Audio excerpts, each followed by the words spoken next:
The following is an opinion show, and nothing said in this show should be taken as fact or be taken literally. They're just goofing around, trying to have fun. You do like to have fun, don't you?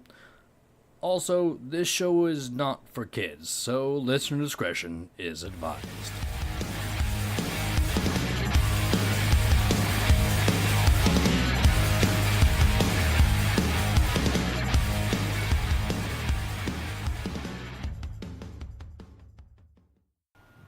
Welcome to this week's episode of Geekus Speakus, everyone. My name is Dean. And I'm Brian. Welcome back, everyone. Welcome to this week's episode. How you doing, Brian? I'm just glad that even though I am super white, I will never be Portlanders ordering Mexican food white. Yeah, I'm pretty white, and not just because I'm pale. I'm pretty pale. Oh, I'm translucent. Yeah, I'm near albino, so, I'm pretty pale, but I don't know. I think Midwesterners could try and beat Portlandians. And hear me out here. Cover everything in cheese. That's the ideology. You want a burrito? Guess what? You're getting a burrito covered in cheese. It won't be wrapped. It'll basically just be all the makings of a burrito covered in a tortilla, covered in cheese. And they're not even wrapping it? Do they not know how to wrap a tortilla? I mean, to be honest, I can't wrap a tortilla, and whenever I watched one of my exes was she was Latina, and watching her wrap like a burrito was just like, how do you do that? And she's like, oh, there's two sides of the tortilla, and I'm like, tortillas have sides? Oh, what's going on? I didn't know these things. No, but I don't know what it is around here. They don't wrap the tortillas. I was like, then why not just put all this shit in a pile covered in cheese? Oh, that's super cool. Sorry, I got distracted for a second. There's an ad playing for this Japanese restaurant where you fish your own fish for sushi. It's all stocked. It's their own stocked. Have you had sushi? I've had sushi plenty of times, yeah. Yeah, well, it's their own stocked sushi, fish. It's their own stocked fish. Right. They give you a little fishing pole. They take you to a little pond that's it's basically like a fancy fish tank, right. A shallow fish tank, and you fish your own fish for sushi. Yeah, I've heard about those types of restaurants before, and I'm just too fresh. That's a little. Oh, too see, fresh for me. You want it fresher the better.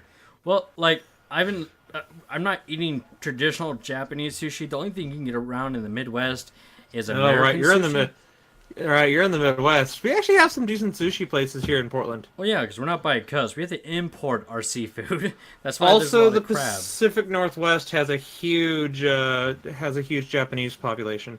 Yeah, there's actually a decent.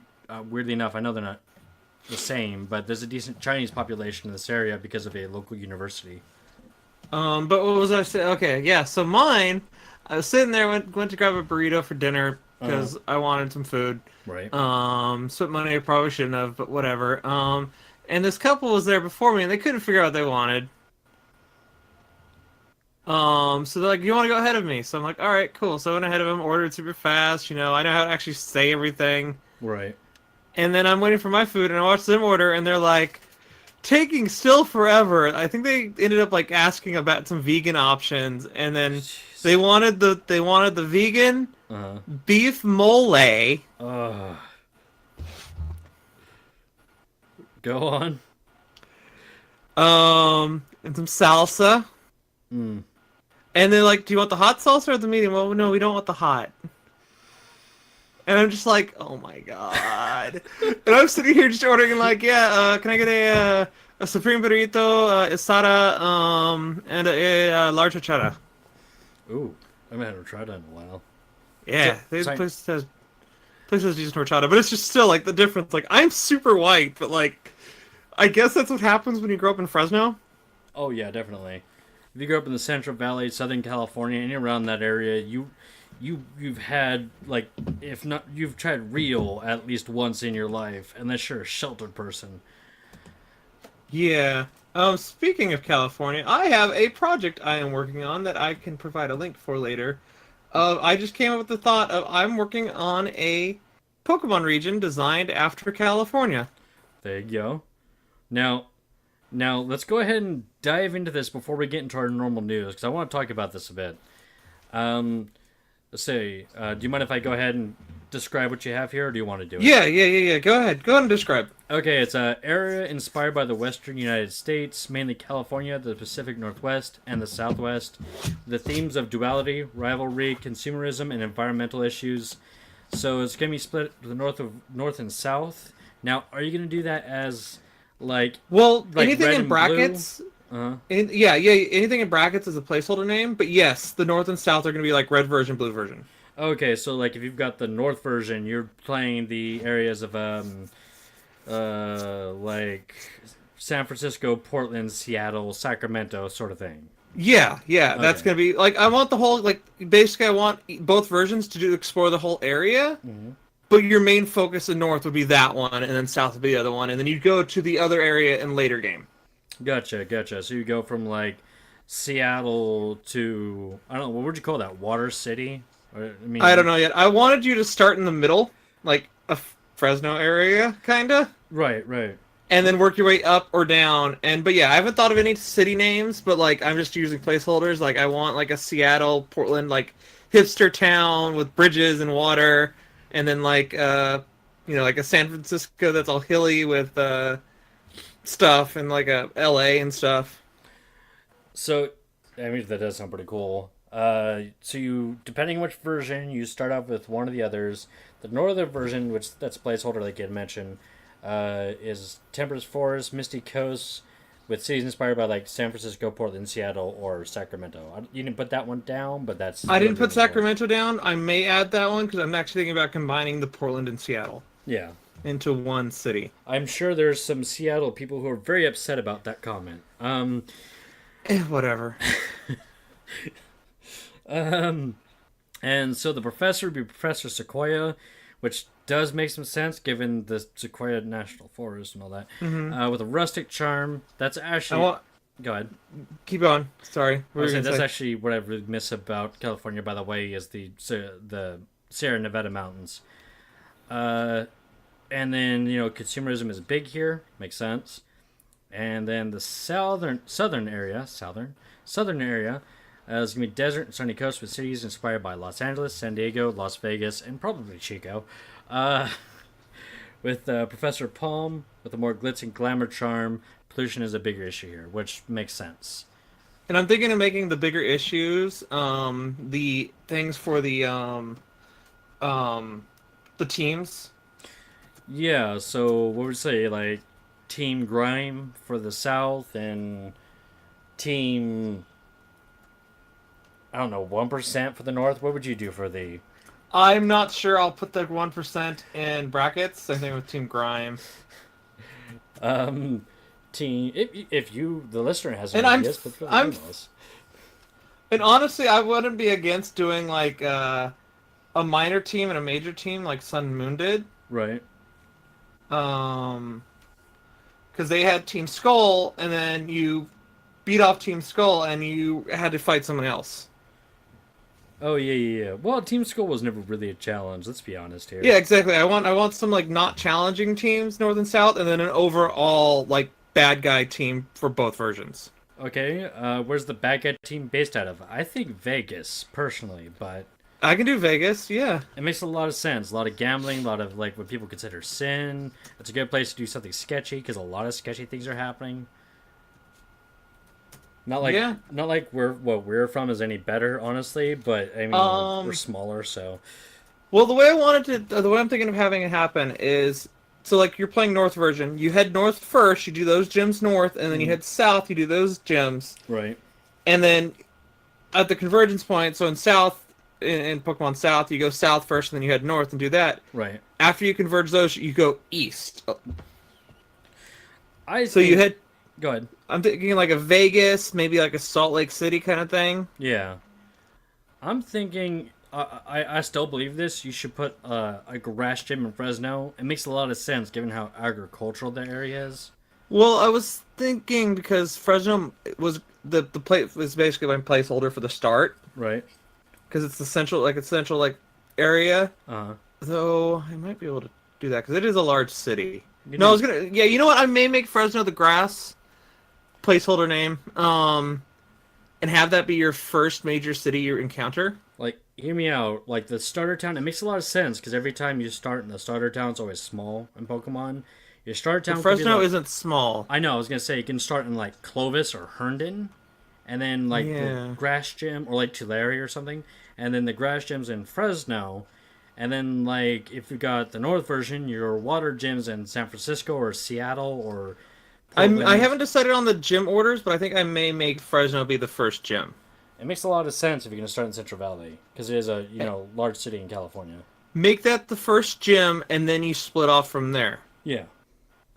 So again, So if you have that's where you meet the professor. That's where you get your Pokemon. right. And then he's like, "Hey, you gotta go beat this first gym before you go elsewhere." And just like Fresno, first stop. Shout out. Yeah. Shout out to our hometown, I guess. Like I was debating the idea of either doing them like if Fresno was a gym, it'd be either like grass, rock, or ground. Because it's it's a very agricultural area. I'm thinking ground. You don't see very many ground types as the first gym. True. This is true, but you also don't see a lot of grass types as the first gym. It's usually like the fourth or the eighth, one of the two. Grass or ground? Question mark. And then I was thinking, like, I'm basically you could place like a map of California and the Pacific and like the western coast of the United States over it, and you should be able to like go from here to here and stuff like you can do with the Pokemon games in Japan. Yeah. Kind of like that kind of idea. I may move some stuff around, may stretch some stuff out here and there, combine cities and stuff. Ooh, if you can do San Francisco as a gym, you should make. I know it's gonna sound weird. Well, San Francisco and LA were going to be the two big cities. Mm-hmm. San Francisco is going to be your big main city for north, and then LA is going to be your big main city for south. Right. And so, yes, they're both going to have gyms. Well, what I was gonna say is you take San Francisco.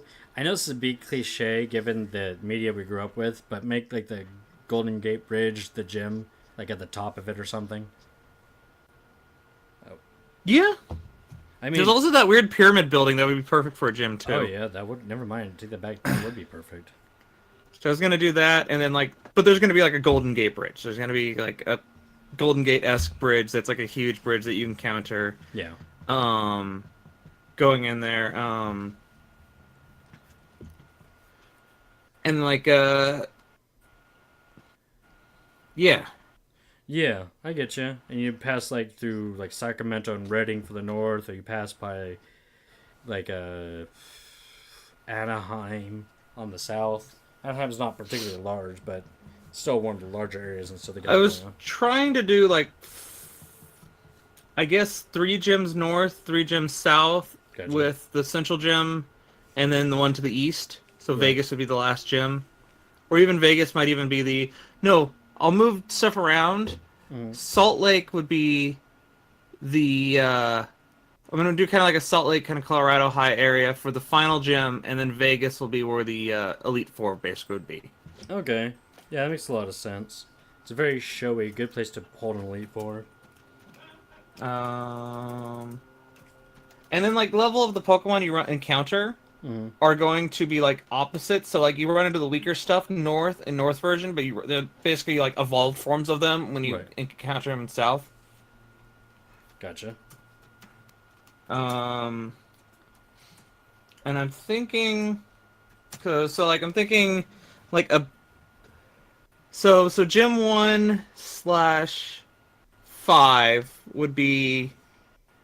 So Gym 1 would be Fresno. Right. Gym 2.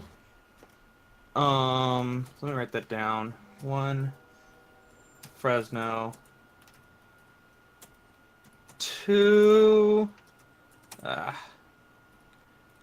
that's what.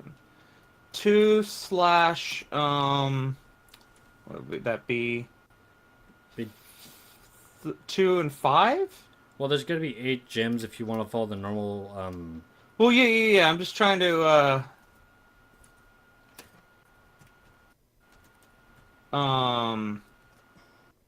Because it's the order you'd run into them. Basically, it would be Bakersfield. And not every town has a gym. That's how Pokemon runs. So Right. Bakersfield / Sacramento. 3/6 would be San Francisco / LA. And then 4/7, I think would be, I want to say, like, Port Adel. Port Adel. Wait, Seaport. You can call it Seaport. Seaport. It fits for both. Yeah, and San Diego. And then Gym 8 would be Salt Lake. Salt Lake / Denver. Yeah, and the Elite Four would be Las Vegas. There we go. Yeah. And then before Vegas. I don't know what type of gyms these are right now. I'll worry about that later because we spent some time on this. But Yep. yeah, no, that helped hash some things out. Cool. Now, if So you got the farthest north and farthest south gyms basically be the ones that you run into last. Yeah, Before you head back down. Yeah, you're Seattle or San Diego. And yeah, I like it. And I'll just use the same Pokemon, I'm assuming. What would you pick for your starters? Like to pick from? I don't know. I'm not even sure if I'm going to be using old Pokemon or if I'm going to go with like new. See if I can get some people to design new Pokemon. Right.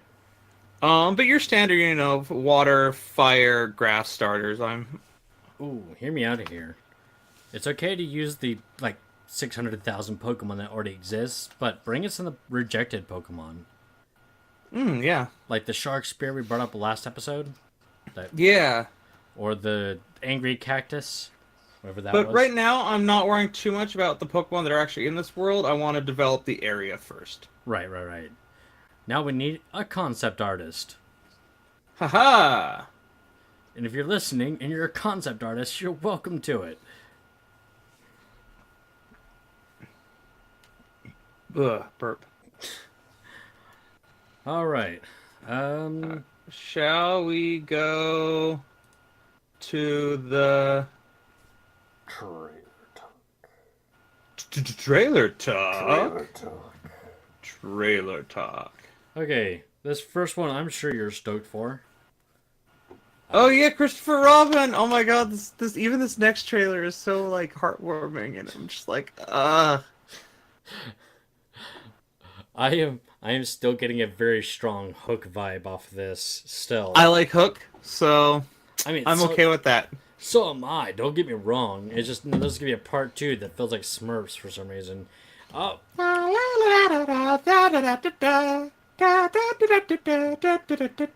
We're employed to make more money. That's why we made this movie. But yeah, it does look charming. Don't get me wrong. I'm just getting a very strong Hook vibe. All they had to do was replace the actor with a well-established actor that most people know about, and that would have been just oh look, it's the Winnie the Pooh version of Hook. That's all I keep thinking about. Yeah, maybe a little bit, but I see nothing wrong with that because I like Hook and I like Winnie the Pooh, and oh my god, I have all the feels just watching the trailer. You got all the feels? All the feels. All the feels. Yeah, I'll probably see this, but it'll be one of those situations where we're gonna wait for it to be on Netflix, if I can be honest. This is not particularly my cup of tea, but that's because I didn't grow up watching Winnie the Pooh. See, I grew up watching a ton of Winnie the Pooh. No, not really for me. I pretty much went from children's shows to straight to oh, I'm 11 watching Star Trek, the original series. I kind of jumped a few years in the kid ladder there. Yeah, I guess. That was one of those ones that I stuck with for a long time. And let's see, this next one I'm sure you're also excited about. Oh yeah, Godzilla Season 2 got the trailer dropped. Gotta wait a little bit longer before it's on Netflix, but that first one ended us in a interesting position, and so hopefully this will clear it up. The only problem that I have with this trailer so far, besides the fact none of it's in English, Especially because that last one, we're like, oh, this is a huge Godzilla, and they fight it, and then they find out, oh shit, there's even a bigger one. yeah. The biggest problem I run into this, besides the fact that there's no English subtitles because I know no Japanese, I don't know Japanese either. Is that, and maybe this is my inner 13-year-old when it comes to this, but I always feel like there's too much humans in this. I really just want to see kaiju fight each other. I really do. Well, that's how Godzilla movies are. Godzilla movies are like 90% human being humans, and then like 2% monster fight. Yeah, but no one talks about how great the actors did, and they talk about how awesome the fights were. Oh yeah, also the last one it was humans versus Godzilla, so they're keeping that up.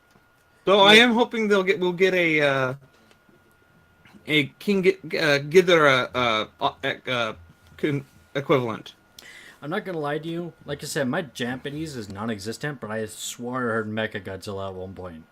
I'm probably wrong. No. Here's the thing. In the first one, there's it's like a blink or you'll miss it of Mechagodzilla. Ooh. They're going through like past things that they used to fight the monsters with. Right. And one of the things was Mechagodzilla. Ooh.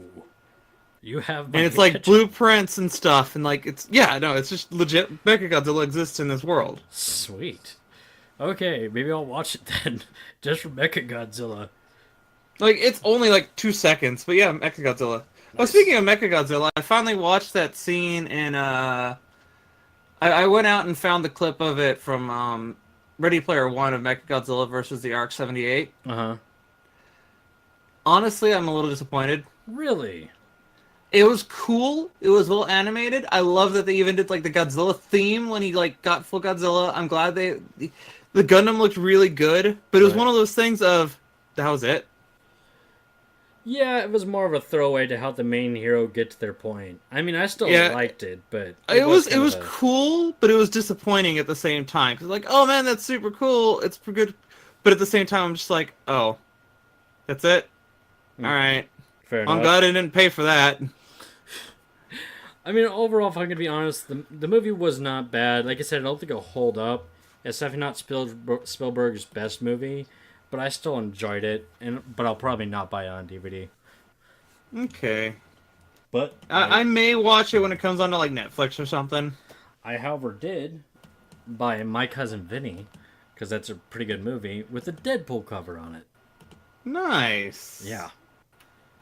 I like it too. Because it says, like, on the back, I wish I was in this movie, but I'm not. Alright, let's move on to the next trailer.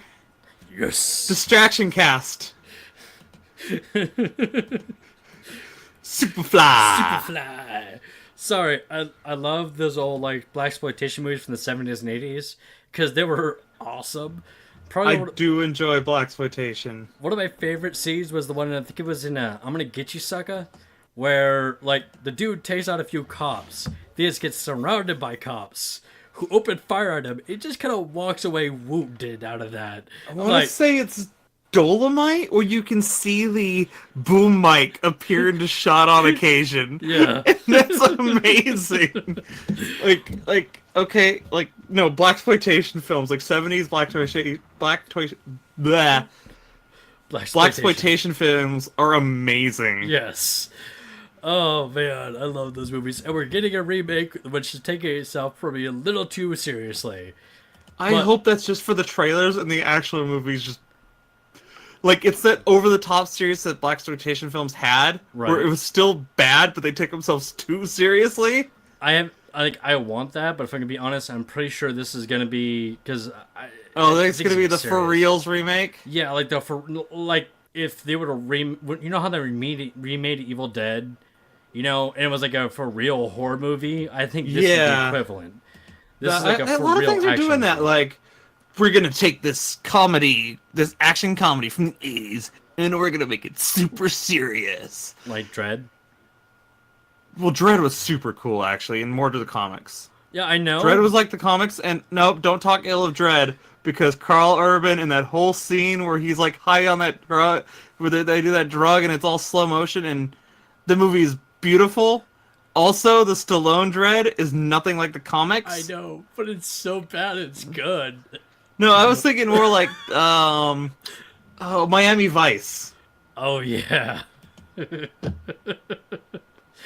Oh man, so I know like I actually liked the Stallone Judge Dredd Oh no, because of I how did too, but it's a completely different animal than the. than Dredd. Yeah, I know.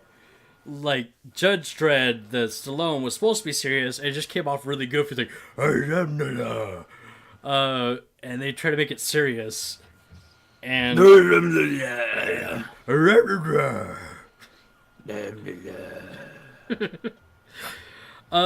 yeah, looks like they're doing like a serious remake of Superfly, which I'm still in favor for, believe it or not, because like it could be a good movie. The Presence was good. It's just as a fan of the 1970s Blaxploitation movies, I kind of want like, yeah, but you should take yourself a lot less seriously, in my opinion. But You that's know cl- what? You know what they should have done is they should have worked with Medea, oh, the Medea guy, Tyler Perry. Tyler Perry. Yeah, work with him. Add some humor in there. Black people love Tyler Perry. Oh, I have a thing now. Apparently, I go and see the Tyler Perry movie that comes out around Halloween every year now. That was loud. Yeah, what?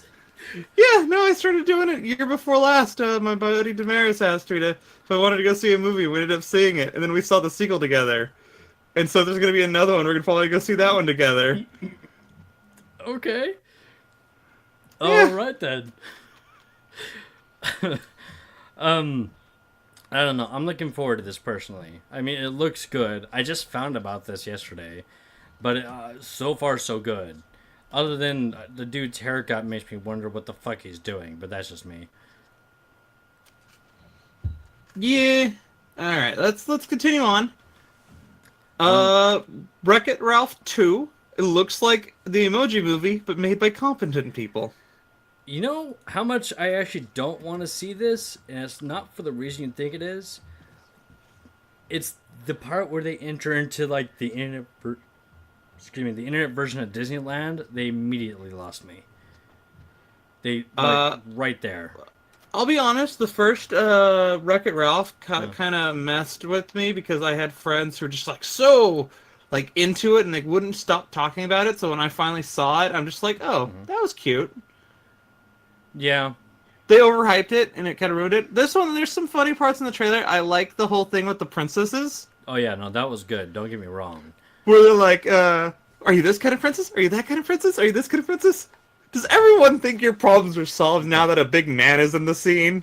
Mm-hmm. Yes! What's up with that? Also are you okay? Should I call the cops? I'll probably see it. I'll probably see it like I did the last one, not in theaters, after it comes out onto video stuff. Right.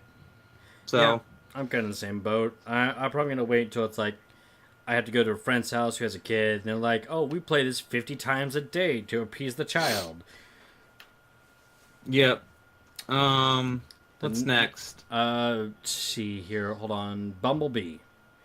Actually, this one, it's not directed by Michael Bay. Oh, And it looks like there's going to be, like, Bumblebee actually looks like an old school Transformer. Yeah. And looks very, very much like, they haven't said who it is, but it looks like there's that Decepticon in that one scene in the trailer. Mm-hmm. And people are thinking it's Starscream because it's the jet with Starscream's colors. Yeah, that's what I was thinking. Starscream. And I am so glad we're going to have Starscream who's not all gray, where he actually has the red and the blue. Mm-hmm. Because that's Starscream's colors. Oh, yeah. And for some reason, I really liked how Bumblebee shot out the cassette tape of Never Gonna Give You Up. I do have a question, though. And that is, for this trailer, why... Mind you, I haven't watched the last several movies, but why is he a Volkswagen again? Because it takes place in the 80s. This is a prequel. Oh. Okay. This is a prequel. This is a straight-up prequel. It takes place in the 80s. That makes a lot more... Which is also why... Go ahead. Starscream is, like, pretty much like one of the... Like, there's no Megatron because he hasn't woken up yet. Right.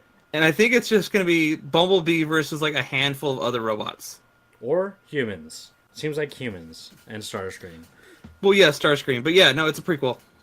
Okay, well at least there's that. I was wondering why he's like, why aren't you a Camaro? There's some Also, pretty obvious. Go ahead. this is the last of the Bayformers. Really? This is the last Bayformers movie. Yep. Thank God. So, but I mean, at least this one doesn't look too bad. Maybe they'll Logan it. This would be the last good one in a series of bad movies. I mean, I like the Volkswagen thing. I like the Starscream. I've been hurt before by these movies. I still haven't seen the fourth one because I'm sorry, but if you can't have Grimlock and not have him go me Grimlock. Yeah. Well, I'm not gonna lie. I lost all interest after the third one. Was not Revenge of the Fallen or whatever it was called. Oh yeah, no, same here. I was like, no, I'm good. I'm done. I don't need to watch this ever again in my life. They're not good. Like you had me at the first one, you were losing me at the second one, and I was done by the third. Yep. Next one on there is Lego Movie 2. Yes, please. Oh, that looks really fun. Yeah. I enjoyed the original Lego movie. And I like how they brought back all the cast. You know, yeah, right? Elizabeth Banks, Chris Pratt, Will Arnett, a bunch of people. And I'm really, actually, I'm looking forward to this now. I know they have announced it's Lego Movie 2, the second part. Yeah, Lego Movie 2, the second part. And I like, no, don't compliment them. Yeah. Ooh, that's even worse. It looks fun. I like how Emmett's still like, oh, everything's peaches and daisies and. Well, that's Emmett's character. I mean, come on. Yep. Now. Yep. I don't know. I really enjoyed the last one, so I'm looking forward to this coming back. It was funny. So yeah, no, I'm looking forward to this one as well. But yeah, this is gonna be great. Looking forward to this. All right, so we got some video game trailers. Two big ones hit before E3. Mm-hmm. The Let's Go Pokemon / Eevee or Pikachu. And these are 3D remakes of Yellow version. So, I am going to have all the fun with my best friend Eevee when this comes out. I'm getting Eevee as well, because fuck Pikachu. Yeah, fuck Pikachu, and foxes are cute. Yeah, no, I'm gonna get the Eevee version, because, you know, having your best friend Eevee around sounds a lot more entertaining. But it's like a legit, just a 3D remake of Yellow version with some Pokemon Go elements added. Like, I was watching the trailer, and that's a legit battle screen. That's not like the Pokemon Go battle. That's like an actual, like, you have moves and stuff to fight with. Yeah. And I like how you can move Pokemon from Pokemon Go to the actual game. Yeah, that's also really cool. So it gives you, like, oh, I can actually... And that's actually a way to trade now. Yeah. Because Pokemon Go doesn't have trading. Which is weird. Right? No, but I'm with you. I mean, I haven't played in a while, but I think I have some decent Pokemon I can get myself if I were to buy that. Oh yeah, no, I got a number of them too. However, I'm going to kick my ass because apparently that means I'm going to buy another $300 Pokemon machine, so there you go. I've been meaning to get a Switch for a while, so... There's just not enough for me to, like, oh, Skyrim's on it. It's great. A 7-year-old game. Woo. Well, there's been a number of games that I've been wanting to get, like Mario Odyssey, Breath of the Wild, Splatoon. I should have Breath of the Wild now. Pokken, the new Kirby game, Mario Kart 8, Super whatever it's called, other game. I like Nintendo games. Yeah, but don't say Stardew Valley. We both have that for PC. Actually, no. I want to get Stardew. I heard the Stardew Valley for the Switch is actually really, really good, and it has a bonus function that the PC doesn't have. What's that? You can save at any time. What the hell? But you can't save in game. But if you exit the game, it auto saves. What the hell? Come on. What that So you don't have to stop at night. Like, you can't save scum, but you can still stop at any time. But I've heard Stardew is a very good port. Like, even people who had it for the PC are like, no, get the Switch version too. But what about all the mods you have for the PC version? Well, I don't play with mods, so I don't know. Well, they have this whole thing on Nexus just dedicated to Stardew Valley mods. Oh, I like Nexus mods. I just don't. Hmm. I find mods end up like causing more problems a lot of times. Like I like to go with the mod list for older games, but I like the aesthetic of the standard Stardew Valley. Oh yeah, no, it's always just small stuff I wanted to add, like um, less wait time on crop rotations or some shit like that. It's Oh, small see, stuff. that's stuff that I wouldn't do. If I were to do anything with it, I would just do like art stuff, like oh, make my cat a different color. Gotcha. Because I feel changing the crop rotations is cheating. Well, it's not like the full one's like, oh, it's ready the next day. It's just like, oh, it's not gonna take 11 days to get a pumpkin or whatever. I still find that cheating.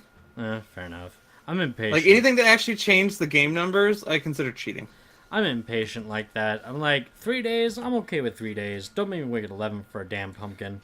Well, I that's get, because you have to weigh the amount of time versus the amount. So you gotta plant some things that take a short amount of time, and you gotta plant some things that take a long time. Brian, those Janimbos do not pull themselves out of the frickin' city, uh, whatever that was called, the building that's haunted. They do not pull themselves out of it by themselves. You have to get all the stuff, and it's really annoying to be like, I have to wait 11 days for a pumpkin just to give it to the almighty Janimbos. Yeah, no, that's fine. You got 11 days to do this stuff. Fucking hell with that. No, or you plant the one that takes like 20 days to do it, and you just patiently wait. I could not do that. I'd be like, okay, I have watered all my crops, I have fed all my animals, and there's still 16 hours left of this day. You go fishing, you go into the caves, you go give all your friends gifts. That sounds weird. You know, in retrospect, I want to give all my friends gifts, all of them, every single day. Well, you can give 2 gifts a week, so... Yeah. I know, I was just making a joke, but yeah, we're getting on the subject again. Distraction podcast. Distraction So podcast. last game on here is Fallout 76. Not much we saw of it, just a teaser trailer. Yep. From what I've been hearing, is it's a multiplayer survival RPG. And honestly, what this feels like to me is the Fallout Online I was promised decades ago.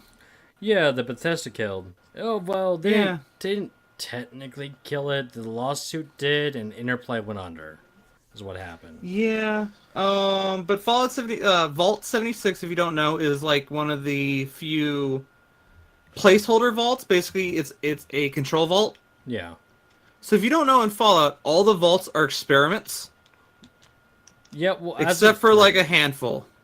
Yeah. No, even before 3, the Fallout Bible, Oh, which yeah. was before 3, was talking about all the vaults, and it's basically said all of them are experiments. They're social and medical and just Psychological. wacky and experiments, and 76 is one of the ones that isn't an experiment. Yeah. Nothing bad is designed to happen in 76. Speaking of Fallout, by the way, well, I'm looking forward to a new Fallout game because as much as people gave shit about Fallout 4, I actually like the engine of Fallout 4. It was fantastic. It just was a very weak story. They are working, and they've got an official announcement date for Fallout New California. Ooh. This is a mod that takes place before New Vegas. I know there's Fallout New California. Mm-hmm. There's also Fallout Lone Star, Yeah.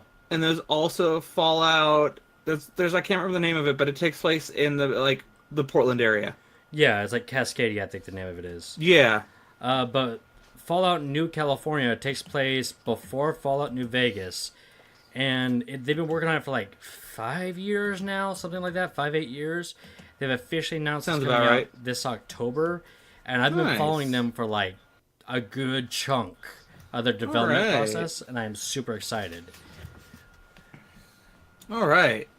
It's gonna be like a whole new world mod. It's its own voice acting. It's got its own cutscenes. It has its new weapons. It's a whole revamp. You're not playing New Vegas. You're playing its own game using the New Vegas. Oh yeah, engine. it's a total conversion mod. Yeah. Which conversion mods are pretty sweet. I am super looking forward to this. I've been following them for years, and I've been waiting and waiting and waiting. I may actually buy Fallout New Vegas again. Again? Yeah, well, I bought it for the Xbox 360 back in the day. Okay. Yeah. I will tell you, a lot of the problems people have with Fallout New Vegas are easily fixed with the PC version. Oh, I know. I plan to get the PC version because that's the only way you can get the Like, mod. I know I was just talking about modding stuff with Stardew, but like, if it's a mod to fix things, I will do those mods, and I'll Right. also do mods that add things onto there without changing anything. Like, I don't like it when mods make things easier. Right. I want to add, like, if add a new area, or one of the mods I really liked was the one that, you know, those pre-order items you get? Yeah. It spreads them out through the world. What I like to do, I like conversion mod. That's my thing. Like Beyond Bruma, which brought back Bruma for Skyrim, or the one right now. There's a team, actually several teams, excuse me, working on converting through the Skyrim engine every single area in the Elder Scrolls series. Oh yeah, I've heard about that one.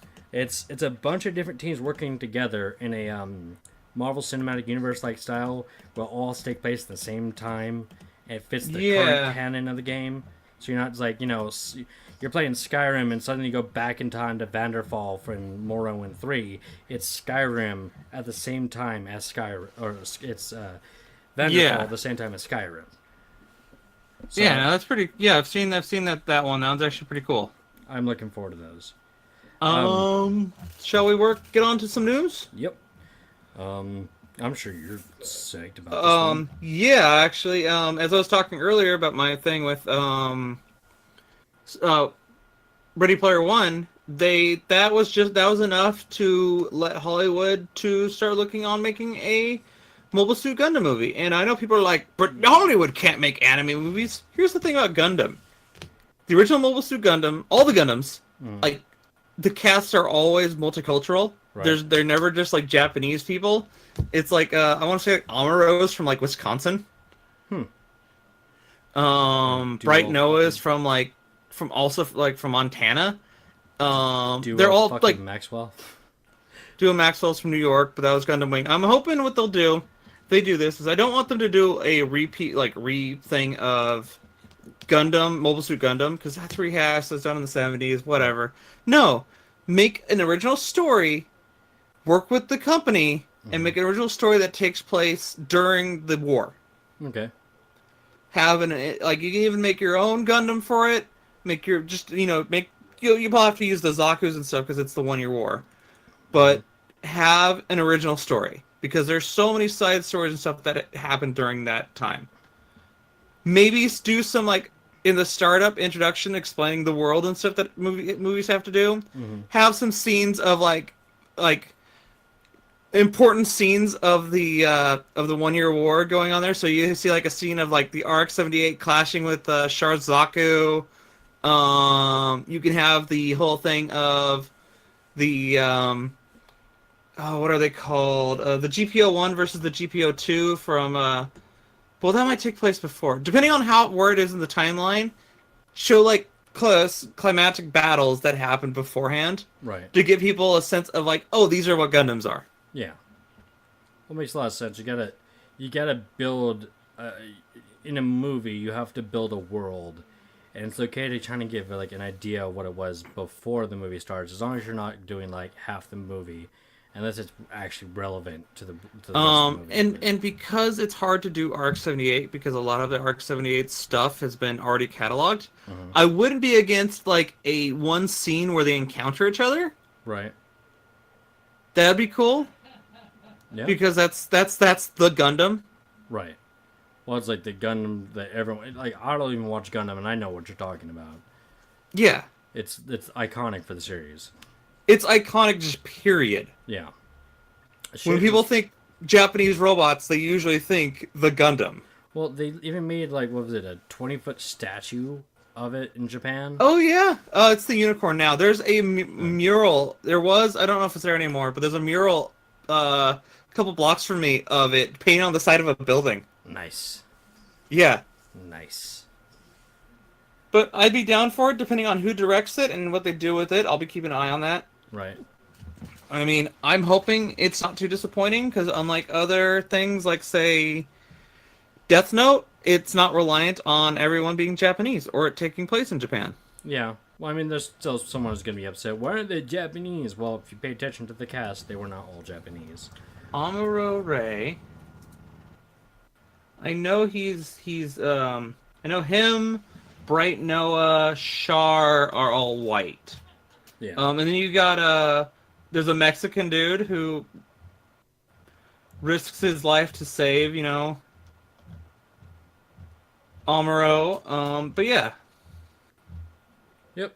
So, I mean, stay tuned as we develop stories. I'm sure we'll talk about more than a few times. But yeah, we're gonna get a Gundam movie eventually. So that's gonna be live action too. So that's something to look forward to. Hopefully they don't transform. Honestly, I'm believing that all that scene was in no. Here's my headcanon. Ready Player One was just a elevator pitch for a Gundam movie. Look what we can do. Yeah. Huh? We'll hide it behind a. Well, we can't show them this. They're not interested. I know. We'll make an entire big budget movie to hide it behind. Yeah. It's like there's two things we need to resurrect: Godzilla and Gundam. So we'll make a whole movie based around these two ideas. All right. Shall we move on now? Sure. Shazam director pokes fun at the DC movies. Yeah. Yes. Well, it's like that comment that Deadpool said of the movie. Wow, it's so dark. You sure you don't belong in the DC universe? Because the movies are so fucking dark. Yep. Have you seen some of the posters? Are him or Captain Marvel in the background of the other DC movies, like eating ice cream? I mean, so like, I wasn't so sure about what's his face playing.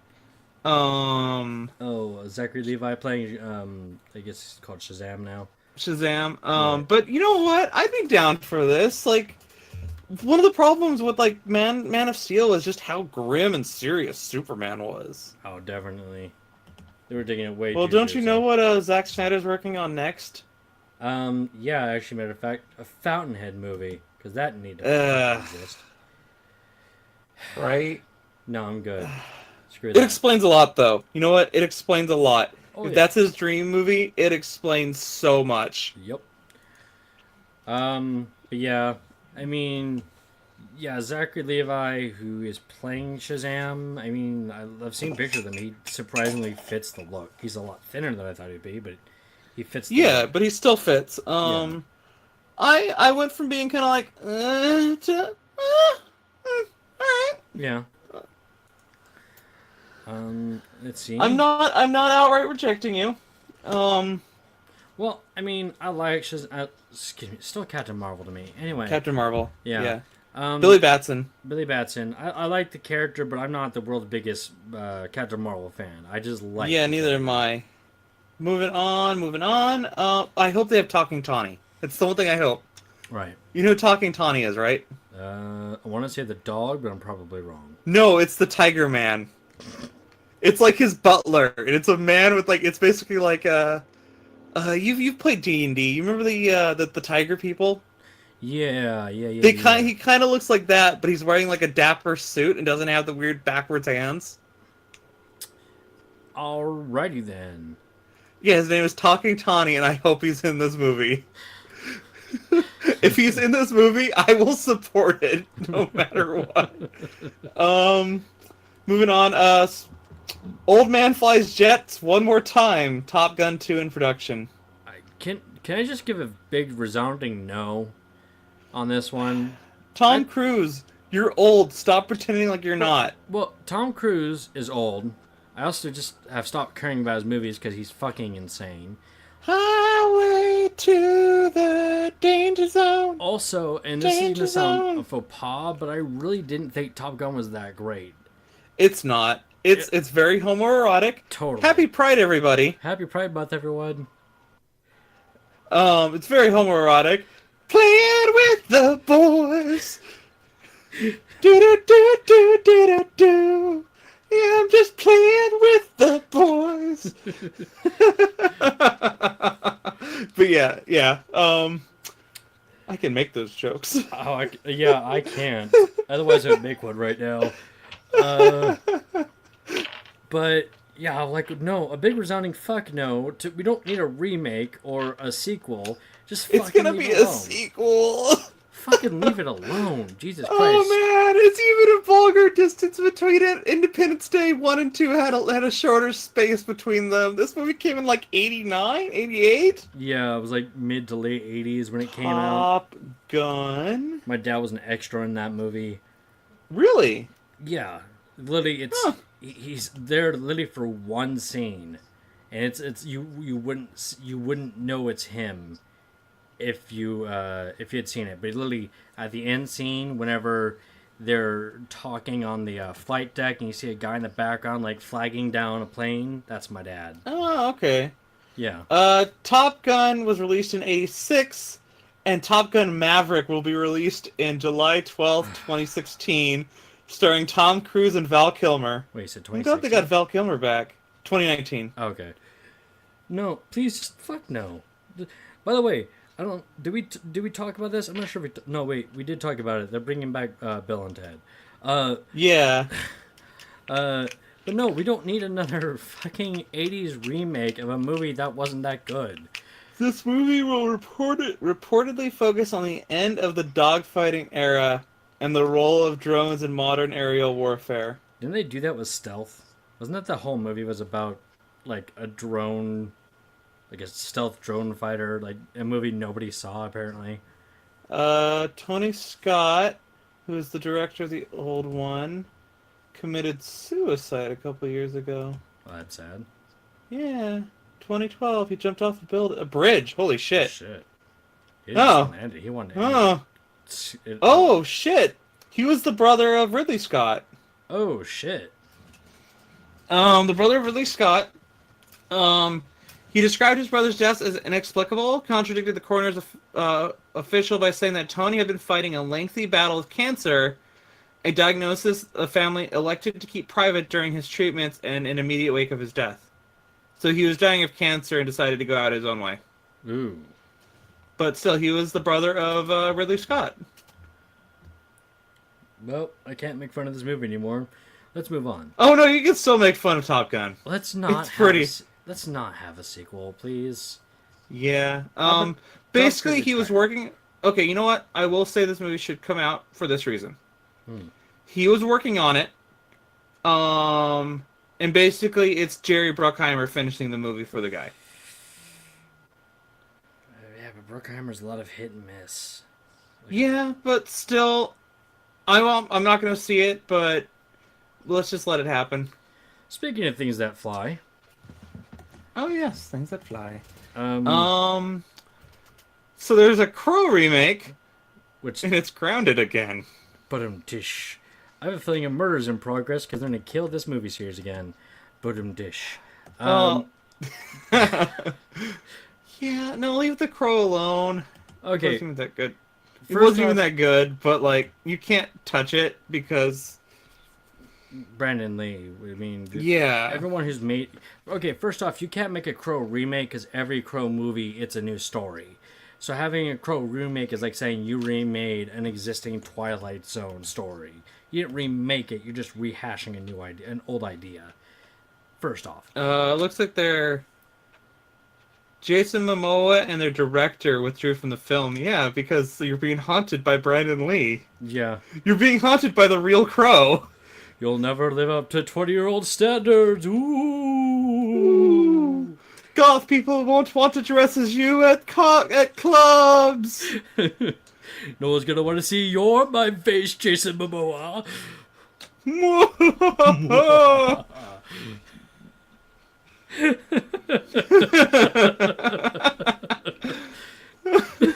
Not much to say about that.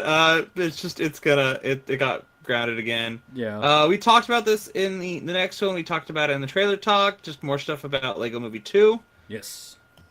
Um, The next one here, I kind of want this to be a thing. Like, I know it's going to be a thing, but I want it to be a thing sooner than it already is.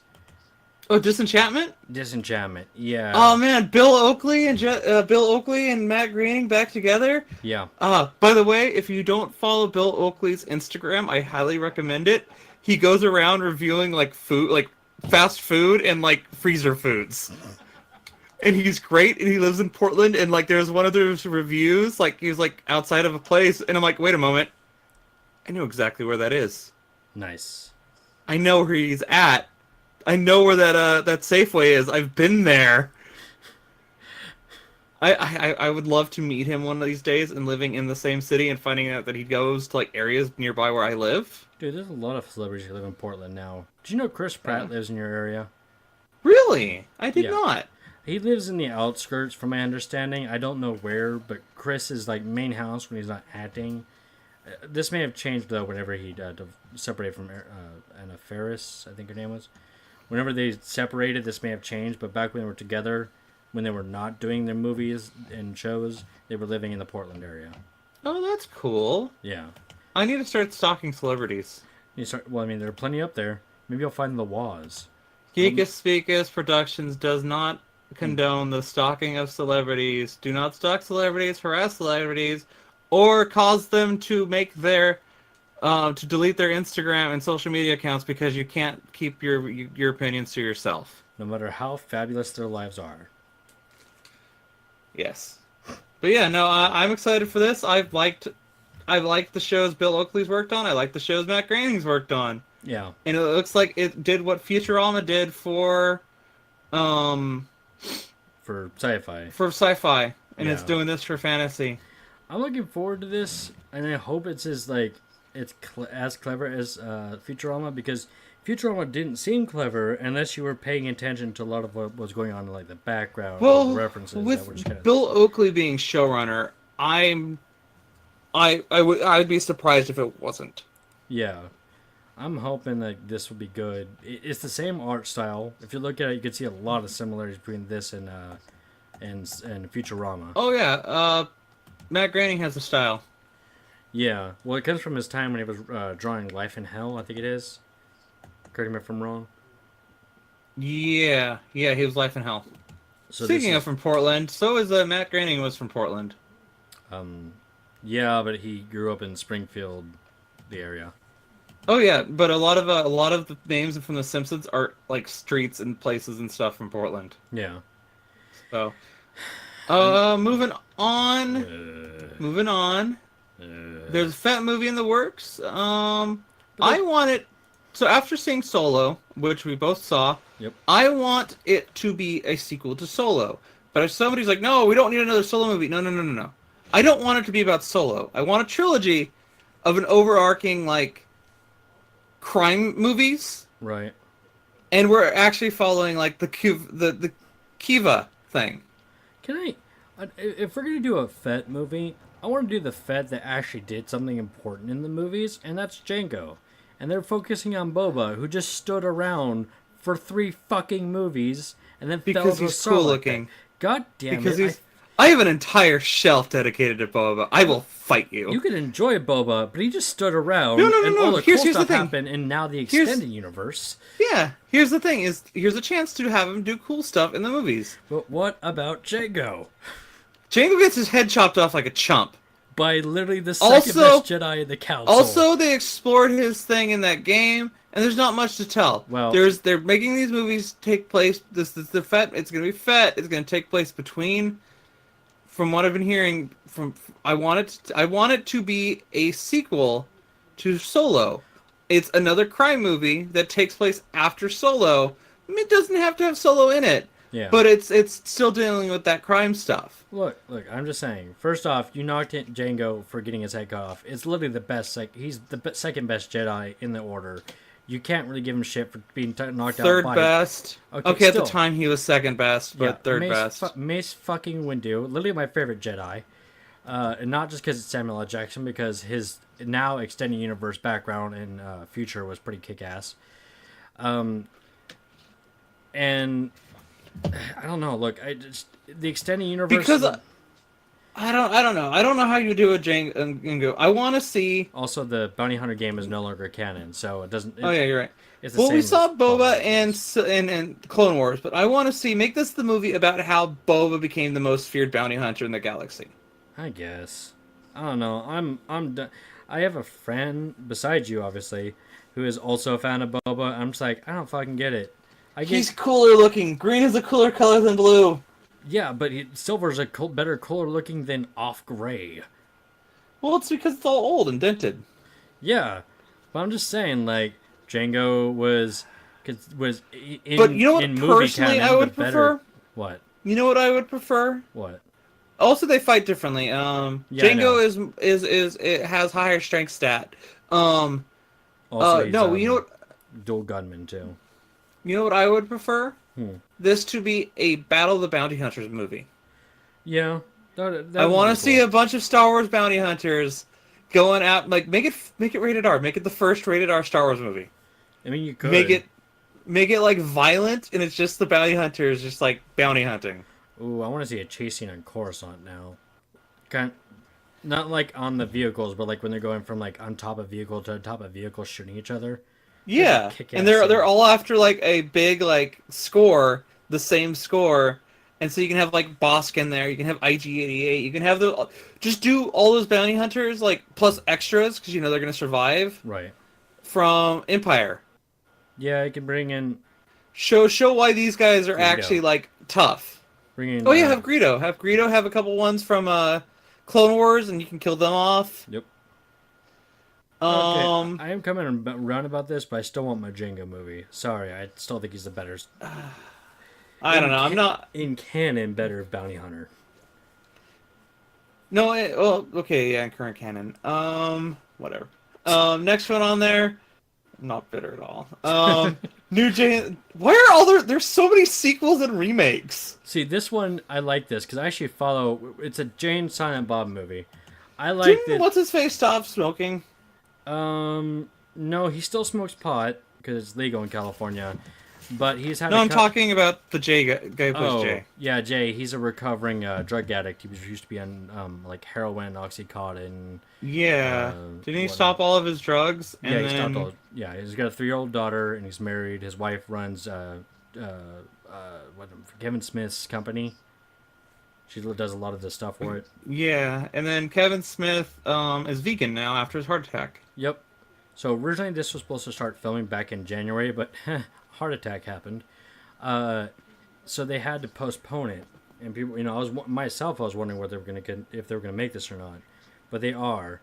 And what I like about it is it's called Jay and Silent Bob Reboot, and it's them making fun of how many reboots that are coming out nowadays, while still also being a reboot. That works. It's very meta. Is Kevin Smith wearing a shirt with his face on it? Yes, he's wearing a jersey with his logo on it. The logo is his face. Smoking a doob. I know it's a little self-conceited. I'm not gonna lie. It's a hockey jersey, by the way. Yeah, no, it's a hockey jersey.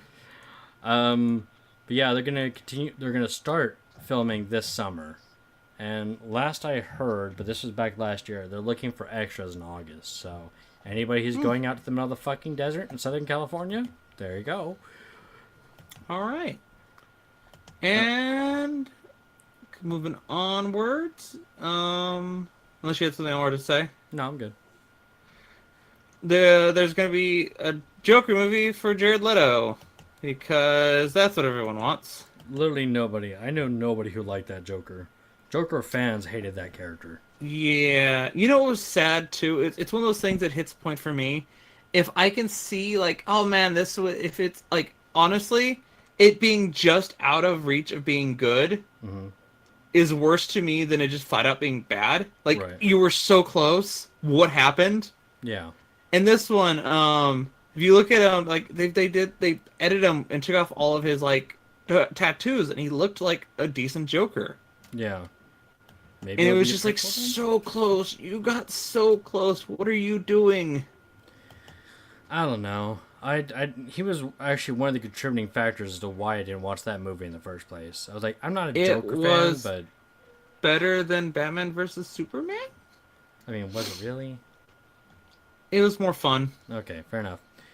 As long as ultimately movies need to be fun, so as long as it's fun, I guess that's ultimately It was a fairly fun movie. It just it wasn't yeah. Yeah. Yeah. And let's go ahead and move on to TV news. Oh wait, I got one more movie news. Okay. I don't have a link for it. Jeremy Renner's arms in Tag are gonna be CGI in some scenes. For what movie? For the movie Tag, he broke both of his arms, and so they're CGIing his arms, which is even better than a mustache. What the shit? Did I just what? Yeah. What? There's CGI. Like we gave shit for the mustache CG, but what's this? Oh, he broke his arms. We can't wait for him to reshoot, so we're gonna fucking. I think CG it's because his they arms. were almost done filming, and they have deadlines, so they Right. couldn't wait. So yeah, they're CGIing his arms for the last scenes they're filming. Oh jeez. Yeah, I Wow. know, it's beautiful. I kind of want to see it now just to try to figure out where they are. I'm not gonna lie. What sold it to me was actually Michael Shea. That's the reason I'm gonna watch it, because his reactions in the trailer to all that shit is funny. He's mocking me. No, he's not. No, he knows I'm lactose intolerant. He's mocking me.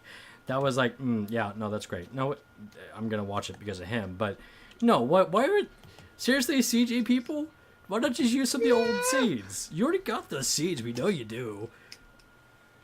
Yeah, Jeez. beautiful. CG arms. Just replace. Okay, we just need to replace the whole actor with CG. Oh wait, they already did that. Avatar. Speaking of that, there's more news from Avatar 5 through 12. Because that's what everyone wants. More Avatar. Like we want It's more. not Terminator. like people stopped caring about Avatar. Yeah. When did it come out? Like 2010, something like that. It's been a good long while, and it's weird that people think it's still relevant. Nobody thinks it's relevant except for what's his face. The director. Yeah. Yeah, he's the only one who thinks that. No, I'm good. I'm good. All right, moving on to TV. HBO series on HBO. HBO series on HBO. I hope so. It'd be weird to run like Ash versus the Evil Dead on HBO.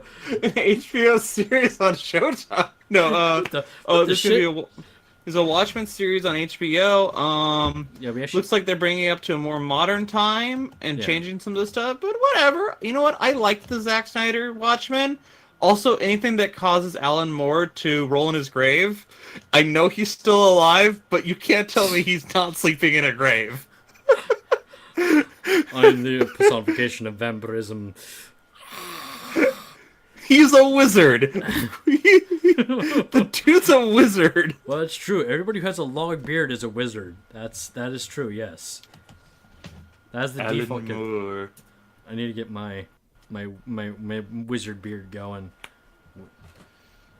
Look up pictures of Alan Moore. Oh, Dude I is know. insane. I know what Alan Moore looks like. Trust me. The dude does look like a wizard. I'm not even gonna lie to that. Little Lulu, I love you. Oh, come on, say what you said. That was a great reference in The Simpsons. The Little Lulu one?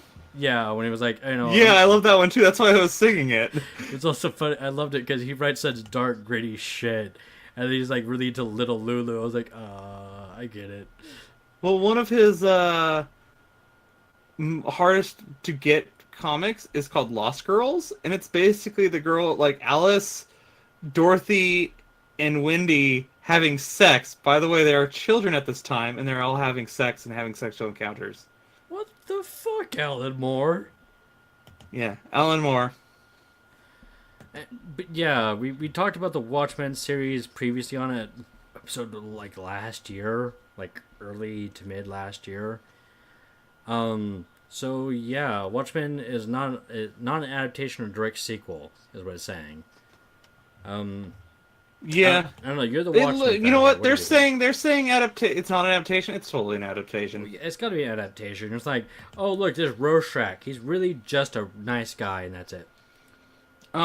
They're just changing it at the time. So rather than what was it, like the 50s? 80s. It was in the 80s. Yeah, they're making it in Nazi the controlled 2000s. yeah. So I mean, I'd watch it. I'll watch it. I'll watch at least the first episode or so. Yeah, you might give me a watch like an episode or two of it. You know, it is cool to watch dark shows once in a while. And Watchmen is definitely one of those dark series. Yep. People blow the fuck up. Speaking of comics, see, Punisher season 2 reveals Jigsaw. Oh yeah, the Jigsaw has been. Well, you saw him being made in the first season, and Jigsaw is one of his main villains. Gotcha. And he is. There's not a lot of clips in there. They're showing. I guess it's some minor stuff, but Jigsaw is his buddy who gets his face all mangled up, and his face looks like it's been put back together like a jigsaw puzzle. And he seeks revenge on Frank Castle because he blames on him for some reason. This sounds like a lot. Well, like I mean, Two-Face. Frank Castle's the one who screwed his face up. I'm not gonna lie. This sounds like either Two-Face or Hush. More Hush. I mean, yeah, except Hush purposely puts himself under the scalpel a lot, but I don't. I mean, that's weird. But okay. Actually, I think. But Jigsaw's actually a pretty cool character.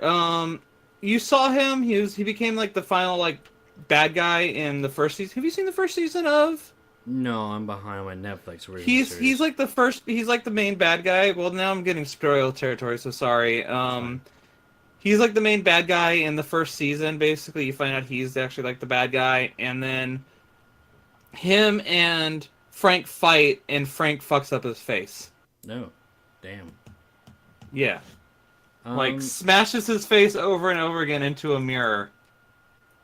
I'm not gonna lie, I am behind on many Netflix series, and at this point, the only thing I'm watching is a show called The Almighty Johnsons, which sounds like a porn, but it's actually a New Zealand drama. But he basically has all the like same like skills as Frank, yeah. Right. And in the show, he was on the same team, like he was in the same like group and team that Frank was in. What do they do in this one? Because originally it was a Green Beret, and then they Marine Corps. Marine, okay. Spec Ops Marine Corps. Okay. So yeah, we're gonna get Jigsaw for the next season. I still need to watch that, but I'm also loads behind on the MCU Netflix verse. Let's see here. I'm pretty well caught up, so I need to see Jessica Jones 2, and that one was good. Jessica Jones 2. We're also gonna get Luke Cage 2 this year, and I still gotta catch up on Daredevil season 2. I have so much to catch up on. Next one on here, they canceled Roseanne. As it fucking should. And my favorite thing from this is they interviewed John Goodman, and they're like, "Well, Roseanne's never gonna get an Emmy now," and he's like, "It was never gonna get an Emmy." Well, what are you like? Well, you sure won your chance for an Emmy. This show's never gonna get an Emmy. What I found really confusing is that out of that entire cast of people who were acting in it, not just the producers, because Wanda Sykes was a producer, for the entire cast, how do they get John Goodman to come back? Because he is the most well-acclaimed actor of them all. Because John Goodman's willing to do John Goodman stuff. John Goodman was probably bored. Fair enough. John Goodman was on Community. Really? Yeah, he was in a couple episodes of Community. I need to continue. Which I need to start watching. Yeah. I was watching some clips on it because my friend, and there was a clip on there, and it's John Goodman. Yeah. And I'm like, oh shit, there's John Goodman. But I've been meaning to sit and watch Community. I was gonna do that. Start doing. I went through all of Brooklyn Nine-Nine, so I'm gonna do that with Community. I just started Community myself because I was hanging out with my friend Emily, and she's like, "Here, I got to go do some things. Go ahead and watch TV." So I was like, "Okay, she's got Hulu. Let's check it out." But yeah, it's so far so good. I'm only like 4 or 5 episodes in though. Oh yeah, no, the show is from what I've seen, the show's hilarious. Yeah. But no, the show got canceled, as it fucking should. You don't get to say racist comments and expect things to go your way. People got upset. Oh, Roseanne was canceled because she was being racist. I what's funny is a lot of these people who are complaining that she got canceled probably never watched the show. Yeah, probably. And I give it out to ABC though, because that show had its highest ratings in over 10 years for ABC. They counts it like a drop. whenever she said something racist. Like, no, that's unacceptable. Unlike Fox, Oh, and then when she tried blaming, what was it, Ambien on it? And Yeah, it's and like, Amber's and like, even Ambien tweeted back going like, we don't racism isn't one of our side effects. Yeah. Like, yeah, no, Roseanne, you knew what you were doing. Let's not fucking fool ourselves, okay? What is he? Go ahead. Oh. Well, I wish our president would do that. Justin, I'm sorry, I'm going. I ended up on something else to bring in the next news article up. Justin Trudeau, the Prime Minister of Canada, is apologizing to all the LGBTQ plus people for basically all of like the shit that they put them through. I mean, we need to go over the theme of Canadian history, and excuse my ignorance as a straight dude, but what's the plus in LGBTQ plus? I thought the Q covered intersex, okay, asexual, really? Q kind of does cover everything. I would say like when I actually do it, I do LGBTQIA because I feel the Q covers everything, but some people don't like using the Q. Right. Once again, happy Pride Month, everyone. Oh yeah, happy Pride Month. But yeah, the Canadian Prime Minister is apologizing, like doing a formal like press conference apology to all of them for all like the like anti-gay laws throughout history for Canada. I mean, I think every world leader should be doing that at this point. That's really really not a cool thing to do. Why do we have this? How did this happen? How do we have this turn up for a president? You know, I think that's a podcast for another day. True. We're not a political podcast. I just came across that thing, and I am, like, you were talking about the Q part. Like, I do consider myself queer. Yeah, that's well, just for reference, one of these days I'm sure we'll talk politics. But yeah, as far as the LGBTQ, like I said, I'm coming from a place of ignorance, so that's why I was asking. If it's anything that's not lesbian, gay, bisexual, transgender, it just lumped into the Q, like asexual, asexual, pansexual. Some people don't like the Q, especially some of the older ones. Right. They still see it as a slur. Right. Some people don't. What was it? Some people don't. Some people don't like the Q. Some people. And then like intersex is very much its own thing. Right. And then asexuality is very much its own thing. When I say it, I don't do the plus. Right. Because I feel the Q covers everything, but I do add the intersex and the asexual. My question here is, and like I said, this is coming from a place of ignorance, so feel free to not berate me, but tell me. Why is pan separate from bi in the LGBTQ? Pan is under the bi. Okay. Pan is under the bi as well as the Q. Okay. Same thing with demisexual. Demisexual is under the asexual banner. Okay. And then intersex is different from transsexual. Gotcha. Well, no, yeah, because transsexual can, well, that's a mentality or requires surgery, but asexual. I know they say a lot of things of you're born with it, but intersex is you are actually born with it. Yeah, there is a physical thing with your body. Yeah. Like it's not mental, it's not, brain chemistry, it's an actual physical thing. Like the doctor can look at you and go, them parts ain't right. Yeah. Hey guys, I want to tell you about Plus Ultra Podcast. The quote I have here is, My Hero Academia is a good TV show, like a really good one. Like, better than any pieces of superhero media we've had in the past several years. That's what this person thinks anyway. And they decided to start recording Plus Ultra. It's hard to talk about what makes Superhero Academy so compelling and brief, but they'll try.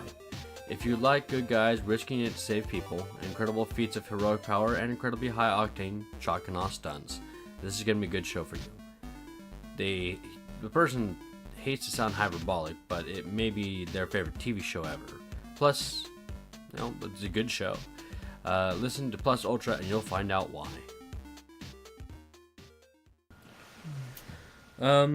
Let's go ahead and move on to the bit here. We'll cover Pride Month more probably a little bit later since it is June. Yay! Yeah, and we have another cast later in the month. Yep. Killer 7 coming to Steam. Killer 7 was one of the best games for GameCube. Now that's the one where the guy had split personalities but could also shapeshift. Was that right? Yeah. It was just like you played different, like 7 different assassins or something like that. Yep. That was a bit before my time playing video games, just a bit. So I never played it. It was one of the big games by Suda. The guy Suda51. Suda51, yeah, the guy who's like the king of weird games. Yeah, that was like one of his first like big games. Huh. It was one of those games where a lot of games ended up like this in that era of it was very good. It didn't sell well. Oh yeah, I know what you're talking about. I have you cannot really find this in the US because it was such a hard buy to find. Oh my god! Speaking of that, I owned Tomba 2. You know how much Tomba 2 retails for now? How much? Like $200. Nice. We had it. I don't know what happened to it. I have 2 games that are really hard to find here in the US. One of which is God Hand. Oh, fucking God Hand's amazing. Yeah, and it's practically impossible to find in the US. I mean, not so hard anymore with the internet and all, but still hard to find.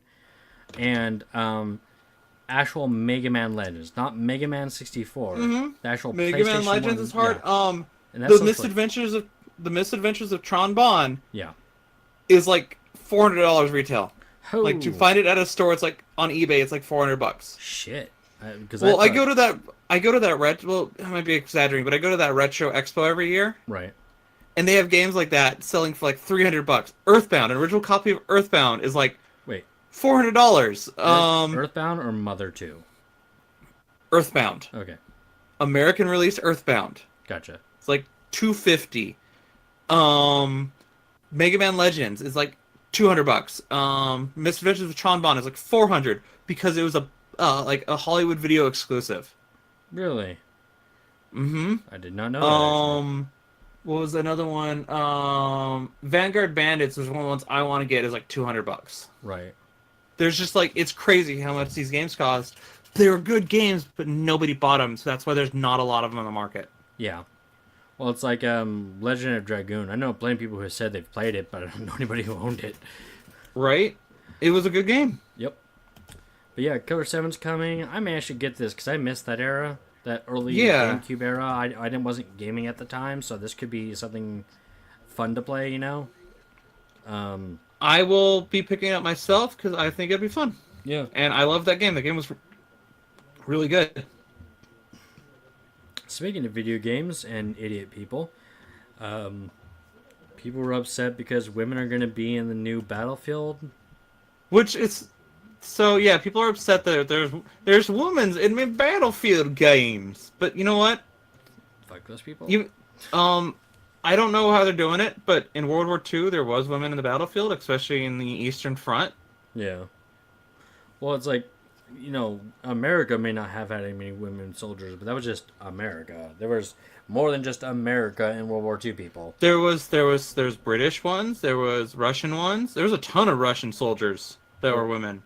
And that's just the Allies, you know, there was still, like, you know, France had a military before they were taking over. Poland. Oh, shit, she's cool looking. I'm looking through these pictures of your lady that you play as. Well, one of the women you have, and she's got like that. I'm thinking she's British because she's got the red hair and she's got the woad painting. Right. But she's got this prosthetic arm. Nice. With like the claw. Nice. So I'm like, that's super cool, and she's holding a cricket bat wrapped in barbed wire. Nice. Like, she's probably British, and it's like, yeah, no, but people are complaining because there's a woman in the game. It's like, guys, shut up. why won't they sleep with me? Maybe it's because you bitch about them being in video games. Oh, yeah. Incels? You talking about incels? Fuck those people. Yes, I am. Fucking incels. I don't know. Like, this is a dumb thing to be upset about. There are plenty like legitimate things. And if people are complaining about like the realism on there, obviously never played 1948's expansion, Secret Weapons of World War II. People complain about the realism has not apparently played Advanced Warfare. Right. People they have varied from actual like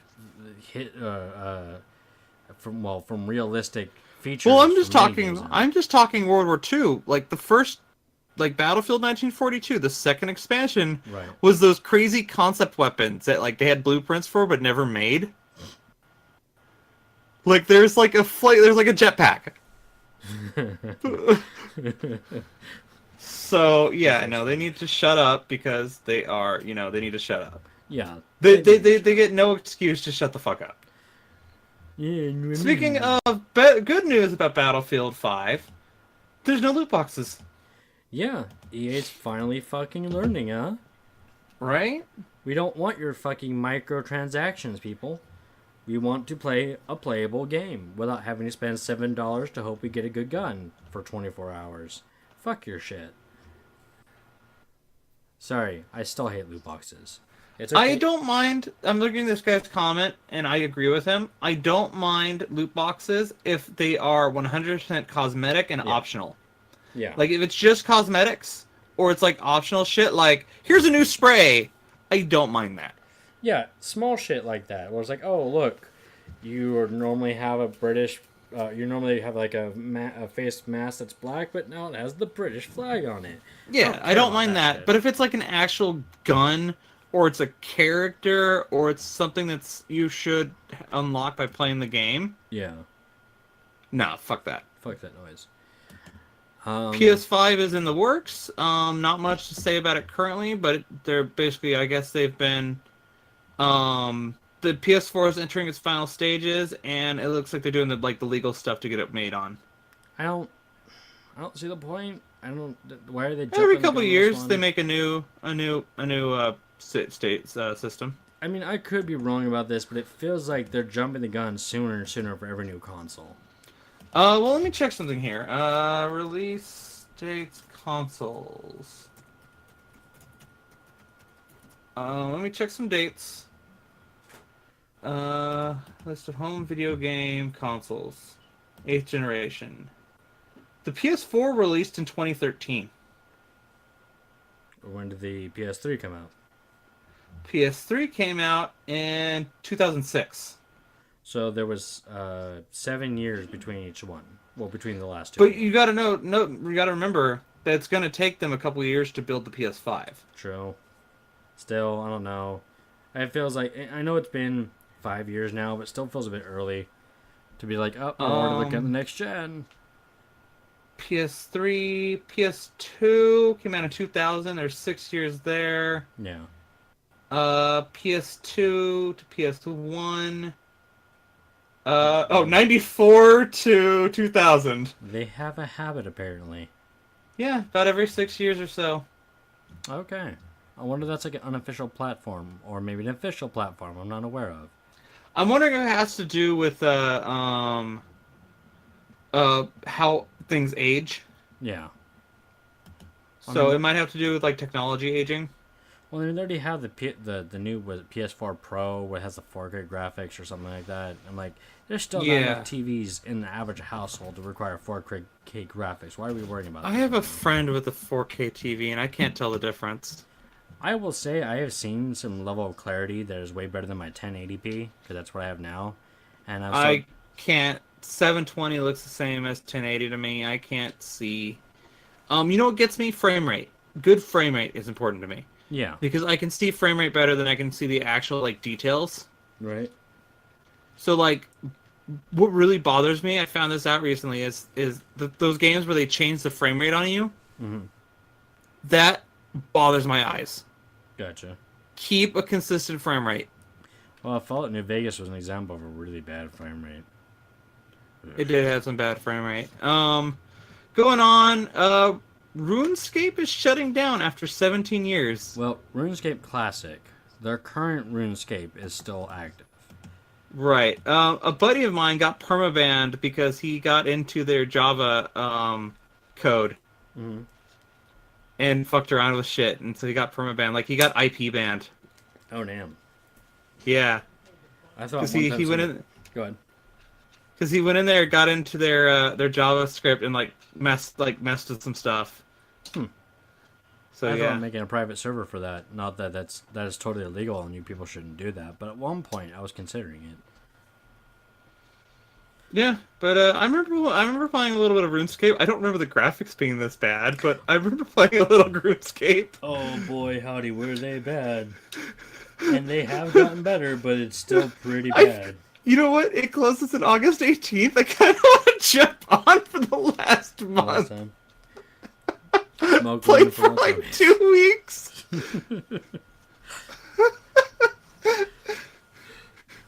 So you're like, well, this is some really bad graphics. Ooh, look, a duck rendered very horribly. I know we're on video game news, but I want to jump to another computer thing of my teens. Stumble Upon is also shutting down. Yeah, I'm in the same boat. I did a lot of stumbling upon, and not just because I was clumsy, but the app. I love that app. There was so much like cool, like that's how I found like a ton of the stuff I go on to regularly. Oh yeah. Well, I used to use it back in the day before YouTube was huge. You know, back when it was original YouTube, not GooTube, Google YouTube. Mm-hmm. And that's how I found a lot of like funny videos back in the day. Oh yeah, I kept stumbling onto YMTDs. You the man now. YTMDs. It's also I found the webcomic Saturday Morning Breakfast Cereal and XKCD. Nice. It's how I found Cracked. That's how I found questionable content, which I still follow to this Questionable day. content. I do follow QC. It's I found something positive. It's how I found a ton of the websites I go around on the internet. And it's... Go ahead. I haven't used it in forever. Same. But it's still sad. It's the same thing with like AIM. I feel sad that it's leaving because it's like all the stuff I used to do on the internet's disappearing. Yeah, I'm in the same boat. I was like, no, that's how I found out about Losers, my favorite webcomics from that era. Which, yeah, it's all going away. All the Let's things. go back up. Go ahead. Yeah, all the things. All the things go away. Yep. So is it with the passage of time. Yeah. Where were we? RuneScape, Pokemon Let's Go. We talked about that in the trailer talk. Same thing with Fallout 76. Yep. So the next one here, I like this, but I am very curious what they mean by this. I looked into it. Basically, it's like an animated GIF played on a like. Basically, you can get like a digital screen that has a grid on it, right? And it's like an animated GIF. Okay, for reference, like it's cool. Yeah. Oh, it's an animated D&D board. It's a cool idea, but at the same time, I wish they could make like, ooh, you know, what'd be cool what they could do? If you can make little like, just sell like a bunch of them, little like NFC style chips that you could set your miniatures on. Right. That you can program. Kind of like amiibos? Yeah, like the amiibo chips, but it's designed that you can like set like your... make them in different sizes so you can have like the large one, the large size creature, the medium creature, the small creature. Right.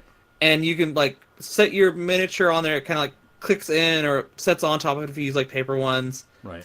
And then you just set that down and like program in to the touch, like the screen if you use like a one of those like synaptic screens, right? And be like, this is my fighter, this is the monster, and then when you move it, it'll, or even just like you can pop it down there, let it load up, and then pull it off, and your character will be on the screen.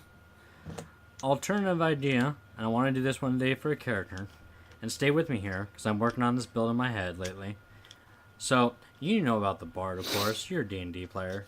Yeah, of course. Okay, and as you know, as a bard, you could choose any performance, right? Right. And that's your performance to do things like inspire courage and whatnot. So what I'm planning to do one of these days, if I can ever play a game in which this is allowed, I'm going to play a half orc bard, whose perform is in, and stay with me here, interpretive dance. I can dig it. Just imagine like flaying around on the battlefield and you're just like, what's he doing? I don't know, but I feel really encouraged, so... Or like, so that idea with the NFC ones. So if you're playing like people around, like say if like I'm playing with you and I'm here and you're there. Right. Have it so that on my screen, I have my little figure down with the NFC chip. Right. But you see my person standing there in the screen. Well, we talked about this, but they actually are working on AR for D&D. Augmented reality. We're going to get... I don't know when the release date is for this. This is all concept from my understanding, but they're working on augmented reality for D&D now. AR is where it's at. VR is not. I agree. Augment their current reality. Don't try and pretend the other one exists. I don't know. I like the idea of it because it's definitely going to help the immersion as a DM. You know, you really want to get that immersion and get the players into it. So this will probably help that a lot. So moving on the tabletop news, milk for the milk god, cookies for the cookie throne. So, Games Workshop is making kids books based in the 40K universe. Yeah, what the and shit? I find that hilarious because nothing like Papa Nurgle teaching your kids about how not to wear protection while having sex. Actually, I think Slanesh would like that too. What was it? Necros was the name of the species? I'm really bad at 40K. What? The Necroids? Necroids, yeah. Necroids telling you about the safety of crossing the road by looking both ways first. Let me look up the Chaos Gods. Don't be like me. Don't be dead. Look at both sides of the street. The orcs telling them to follow their dreams. Yeah. Because when orcs dream, it come true. When orc dream come true, orc happy. Orc dream always come true. Orc takes what orc wants. So yeah, and then teach them about the gods of Khorne, the god of bloodlust, Sinich, the god of knowledge, Nurgle, the god of disease, and Slanesh, the god of sex. What the shit, people? Like, yeah, skulls for the blood for the blood god, skulls for the skull throne. oh Jesus Christ! I love it. I wonder. I either want it to be like too much for kids, or like, oh shit, they like changed everything. Like I want so. Oh my god, I want to find these in the Pals, the bookstore near me, when these come out, and I want to like peruse through them and see what's actually going on. Yeah. Because, it's kind of hard to do an entire chapter about getting raped by chaos things. What? How about the importance of safety with the Space Marines? Huh? Don't get in the way of a Space Marine? Don't get in the way of a Space Marine. Oh, how to, an entire chapter on reporting aliens because they're Xeno scum and you know better. Because praise the Empire. Praise His Imperial Majesty. Death to the Xenos. A child's book. Yep. Let's continue. Speaking of child stuff, Saban brands to shut down in July. They're the guys behind Power Rangers. Now they sold their assets to Hasbro and they're shutting down. Now, for reference, is this the toy company Saban or the entertainment company Saban that handles the the actual redubbing of the shows? Well, it's Saban brands, so okay, no, Saban. It's just the toys, It's being sold to Hasbro. Hasbro's taking over the toy line. But still, it's kind of like, oh shit, end of another era. Oh, well, I'd imagine the Power Rangers are not doing great nowadays in sales, so I guess I'm not that surprised. No. Well, you know what? Their last one did really well because of also the comics doing really well. Well, that's because the comics are stepping away from it being a child. They're like, oh, what happens if this, and this? We're not trying to appeal to children anymore. Was it the last series? Either the last series or the series before last did really well because the whole gimmick of their team was using older Rangers stuff. Mm-hmm. So they're able to re-release older Power Rangers stuff. So you actually had toys of the original Mighty Morphin and Zeo and Turbo and stuff. So parents who are our age who watched Power Rangers growing up now have kids that are reaching Power Rangers watching age, and they're seeing in the toy store, oh shit, is that a Red Ranger? I'm totally gonna buy that Red Ranger for me child. I'm about to say, I think you chose the wrong demographic there, buddy. I'm pretty sure people our age, hey, look, there's the Red Ranger in now. That's for me. I'm going to totally buy that. This is totally for my child. Yeah, of course it is, John. That's Billy, the 3-year-old, wants a Power Ranger I'm going to buy all of these Power Rangers for me, son. Me Your son's me, son. Me, son. Your son's just 3 months old. And you know what? A good thing to raise him upon. But that was that one actually sold the toys really well because Yeah. it had a ton of like older toys that. But yeah, no, it's still another thing that's shutting down. It's kind of sad. Yeah, I guess I'm not entirely surprised. Because like I said, it doesn't seem like they've been doing much lately as far as like, well, Power Rangers is not as popular as it used to be. Obviously, the movie didn't do great, and I think they can't make any more money off of this, more or less. Yeah. Going on. Lauren Faust, who did the new My Little Pony, she also worked on Foster's Home and Powerpuff Girls, is heading a DC show aimed towards the girl demographic. Nice. Weren't they already doing that on Disney XD or whatever it's called? They like, did They did like a couple shorts, but they Mhm. didn't actually do a series. This is going to be an actual series. Oh, gotcha. Yeah. And I mean, I don't see anything wrong with it. It's just one image shot, but Lauren Faust is decent at what she does. Yeah. Like, I don't think I've seen a thing that Laura Faust has done that was bad. And I really encourage the idea of them, like, making something that's not just for little boys. They're trying to like empower little girls so that future generations are not dealing with this shit. Right? Like, no, you go, and don't listen to any of those like Teen Titans Go haters who are gonna hate on this too. Yeah. Even more so because it's like, oh, these women. Why can't they stay in the kitchen? Oh god. Please refer to my rant regarding the modern or the battlefield, women in battlefield. You know what? If you have that opinion on women, fuck you, fight me. No, like seriously, I'm not joking. I will bash your face in. Do not, yeah. Just deal with it. Women are not No. objects. Nobody wants incels for one. And you know what? Same thing goes for like if you're bitching because a character is a minority of any kind. Fuck you. Go castrate yourself.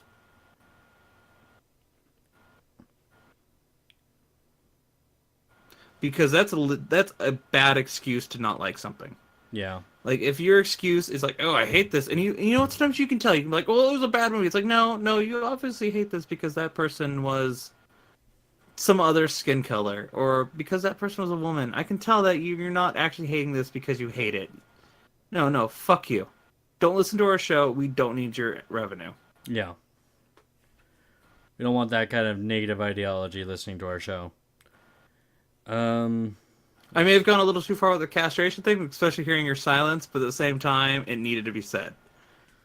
Well, I definitely agree with you. As a man, I definitely don't like the idea of being castrated in any way, shape, or form. So Well, exactly. But they deserve it. that is just where I'm like,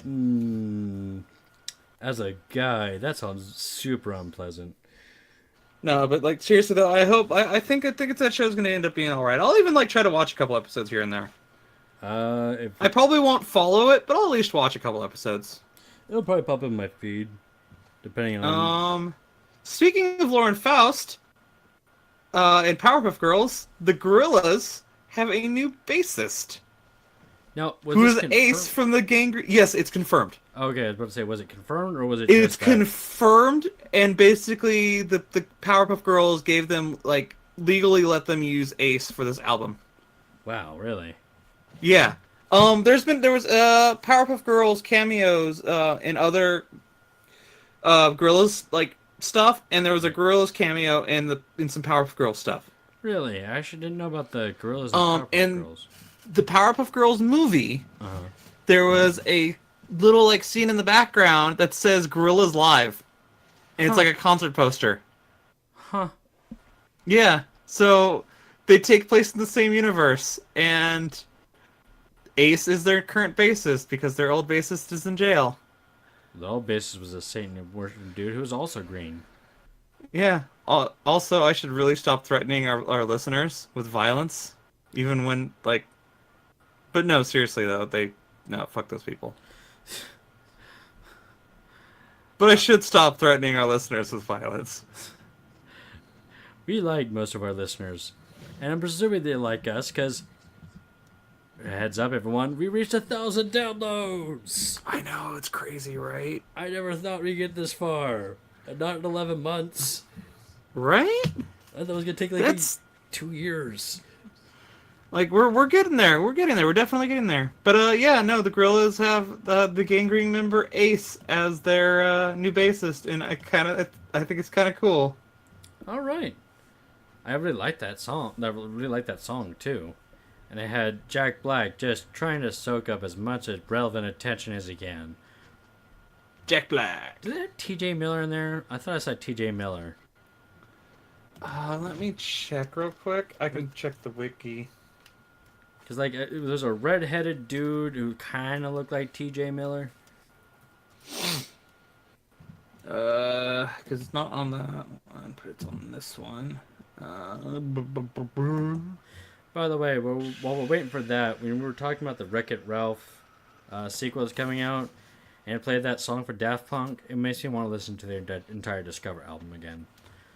Oh, I listened to some Daft Punk a while ago, but I had my stand isn't named after my fan stand from I'm a JoJo fan, Right. and most JoJo fans I don't think they've been a TJ Miller, but Okay, that's probably wrong then. I come up with every JoJo fan makes their own stand, and my stand is Get Lucky, named after the Nice. Daft Punk song. Nice. But I listened to that album not too long ago, and I like Daft Punk. Before we were recording today, I was actually listening to Aerodynamic from the Discovery album. Nice. I was like, yeah. Good Speaking of albums, Jeff Goldblum has a jazz album. And yet, I'm somehow not surprised by this. Jeff Goldblum has a jazz album. This sounds like one of those things that should have already existed and somehow didn't. You know, like how is this not already? No, I a think thing? that might be better.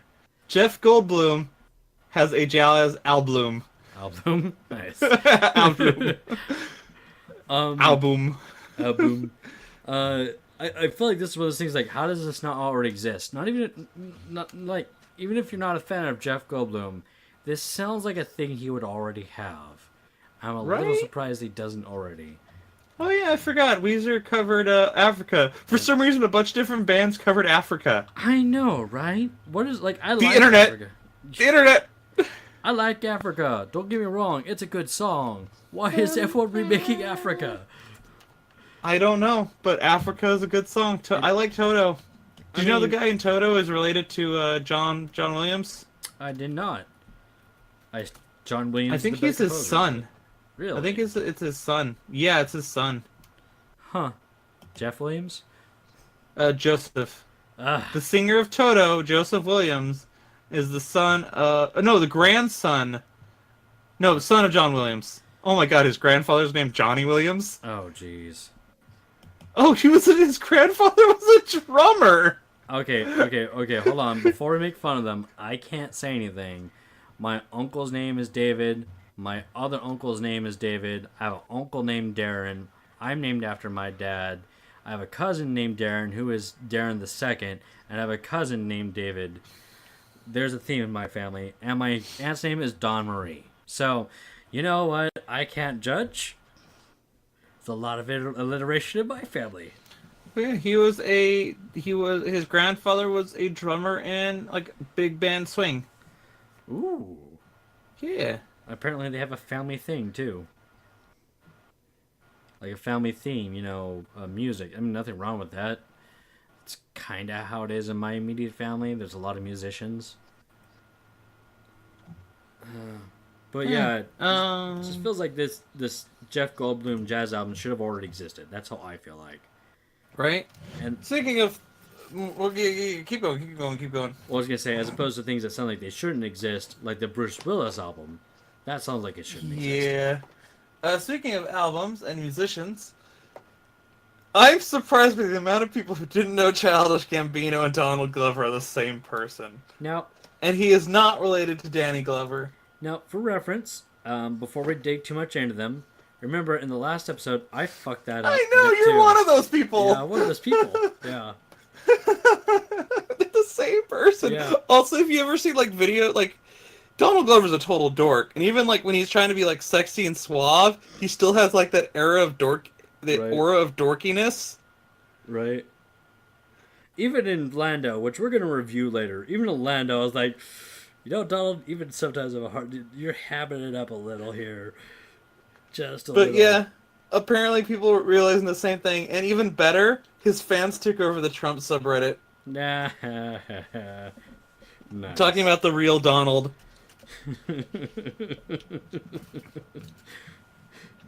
Yeah. I think that's it for the news. Yep. Shall we move on to spoilers? Or do Okay. we want to do the other one first? What was the other one? Remind me. Memorials? Yeah, let's go into immemorial since this is Alright. usually the part where we move on to the spoilers here. So Uh, we've got two of them. I'm gonna go with this one first. Ted Dabney, the Atari co-founder, has passed at the age of 81 of esophageal cancer. So he was older. yep. He Big buck, helped found Atari. big bucket of win for that guy. He was, well, he helped set gaming standards. Well, he helped set gaming consoles for today. Now, speaking of people setting gaming standards, is the other one. Go ahead. Well, let's continue talking about Ted Dabney. yeah. I mean, he died at the age of 81, so he's obviously had a long life. That's not a laughing matter. You know, 81 is a good long life, especially Oh, from the era that he grew up in. he lived in the Sierra Nevadas during the last bit of his life. Oh, nice. Chalk one up for Yeah. us. But yeah, he helped set. The down thing is, he both helped rise the popularity of consoles, and also technically the downfall of consoles in the 80s. Well, I did meet Howard Scott Warshaw, the guy who made E.T. Yeah, that would be. A But good he also way- made Yara's Revenge and Indiana Jones. The thing with E.T. is they did not give him enough time to work on it. Yeah, as with They all literally things gave like him this. maybe like a quarter of the time that he needed, and so he did the best he could with like What time? the you amount have. of time he had. Now that I think about it, 'cause I don't know if you ever talked about this, but do you remember how there was rumors going back from the 80s that the game, not to get off track here, but E.T. the game was sold so poorly that they just buried a bunch of the games in the middle of the Mojave Desert, and then like a few Yeah. years ago, they turned out that was true. Like they Yep. found them. That's insane. Now, moving on to the other one, which I kind of find is a little more sad, is game reviewer John Totalbane Biscuit, also known as the Cynical Barrett TV. John Bain has passed of bowel cancer at the age of 33. And that's young. It's I'm- very young. yeah. He had been fighting this for like 5 years. It went into remission a couple times, but eventually, from what I read, his liver finally failed. Cancer toxins built up in his body, and he succumbed. Yeah. He was originally given it was stage 4 cancer, and he was literally given like a year to live, and he managed to live like 5 years. Nice. Like, he fought super hard, but if you don't know about him, he's had some darker times on the internet. You know, everyone does, but he was a game reviewer, one of the old school game reviewers, one of the first like game reviewers online. Right. He was a consumer advocate. He's very like big on like calling like companies out, and was like a huge like basically pain in the ass for Steam. Mm-hmm. Like, you can't get away with this Steam kind of stuff. Right. He managed an esports team, a StarCraft 2 esports team, Shit. and he was a champion of the 60 frames per second. Like, he was a huge fan of 40K. Like, I listened to his podcast, and it's kind of sad seeing him gone. Rest in peace. As with all things, we will all die. This is definitely one of a tragic one because he didn't. He was young. He left behind he had a son and a wife. And yeah, I've had friends leave behind similar, so that's definitely that's gonna be devastating for the family. So as little as it means, my condolences to the family. Yeah. But it's still one of the, yeah, it's sad, especially at that age. It is way too young. Yeah. If you're having any sort of health problems, get yourself checked out. I know it's hard in our country with the way insurance is, but if like it might be too late. Get yourself checked out before it is too late. Yeah, and yeah. But yeah, rest in peace, you two. You got the person who basically started it, and you got the person who Lived it. yeah. He also did I know Total Total Biscuit did a bunch of voice packs for StarCraft 2 as well. Oh, nice. Yeah, he was big on the StarCraft 2 scene, Mm-hmm. and like basically when it found out like all the games like he played stopped for the day. Like and like I was listening to the podcast, the In Memorial podcast that they finally put out after he passed, and they're like, we're amazed by the amount of like news sources that were like talking about him. Well, when you have an impact on a community, especially Right? as large as this guy, it's gonna take notice even by people who may not know about him. Oh, I just came onto Twitter, and the first tweet that's up on the thing is from his wife saying his birthday's coming up, and it's gonna be hard. Yeah. Because I followed both him and his wife on Twitter, and like the first thing that popped up on my Twitter feed, so I was checking something real quick, was like, "Oh, today was hard. His birthday's coming up. I can't stop thinking every day from the day I turned 34 is one more day that my husband was given," and then basically her being sad. Yeah.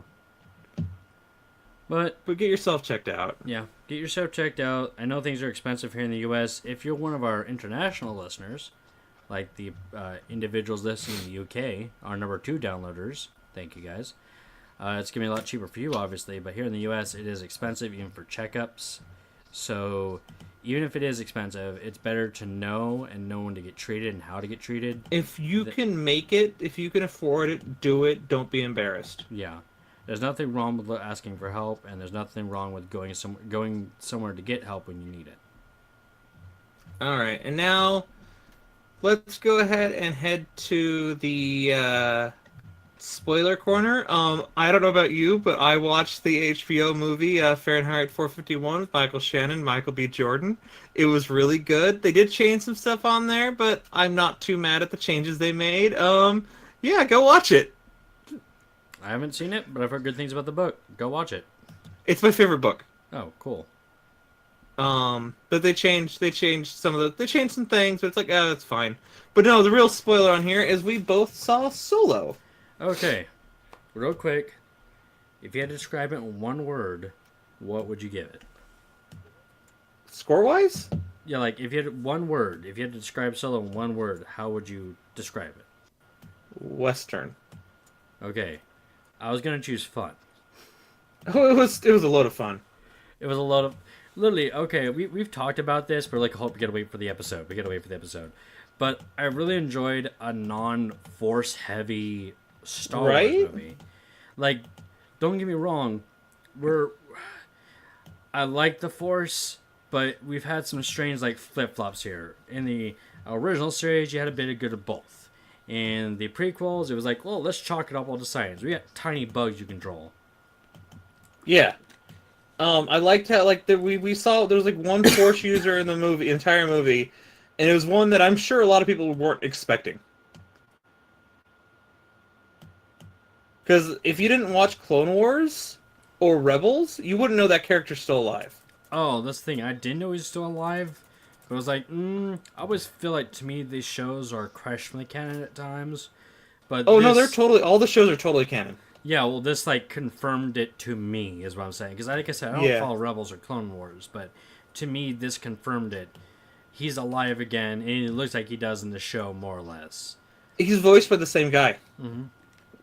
They got the voice actor from the show to be his voice. And I don't know, like, this confirms a lot. I mean, literally, Darth Maul was only saved because of fans, literally. Oh, spoilers. Huh, it's Darth Maul. Yeah. That's my fault. But yeah, he was saved because of fans. It was only for like one scene that you see him in, and it makes sense, the head Hmm. of a criminal empire. Well, also, he's a master Terracotta, and it makes sense somebody needs to train, what's her face? Yeah. Um, Also, I love that this movie answers a bunch of questions that nobody was asking. right, like the parsecs thing. Well, okay, no, The people were actually parsecs, people were actually asking that one, the but parsecs thing, the reason why the Millennium Falcon has such a fickle nav computer, yep, makes sense.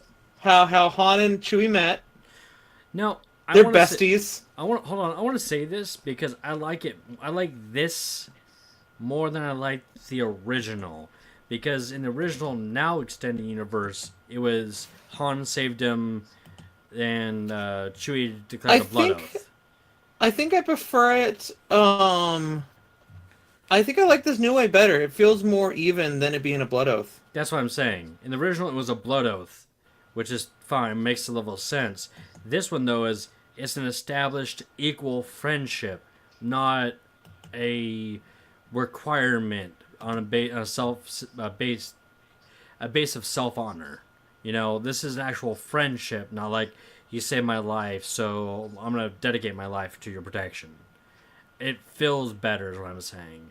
It's Yeah, and once again, that scene when they sit in the seats together in the Millennium Falcon just felt right.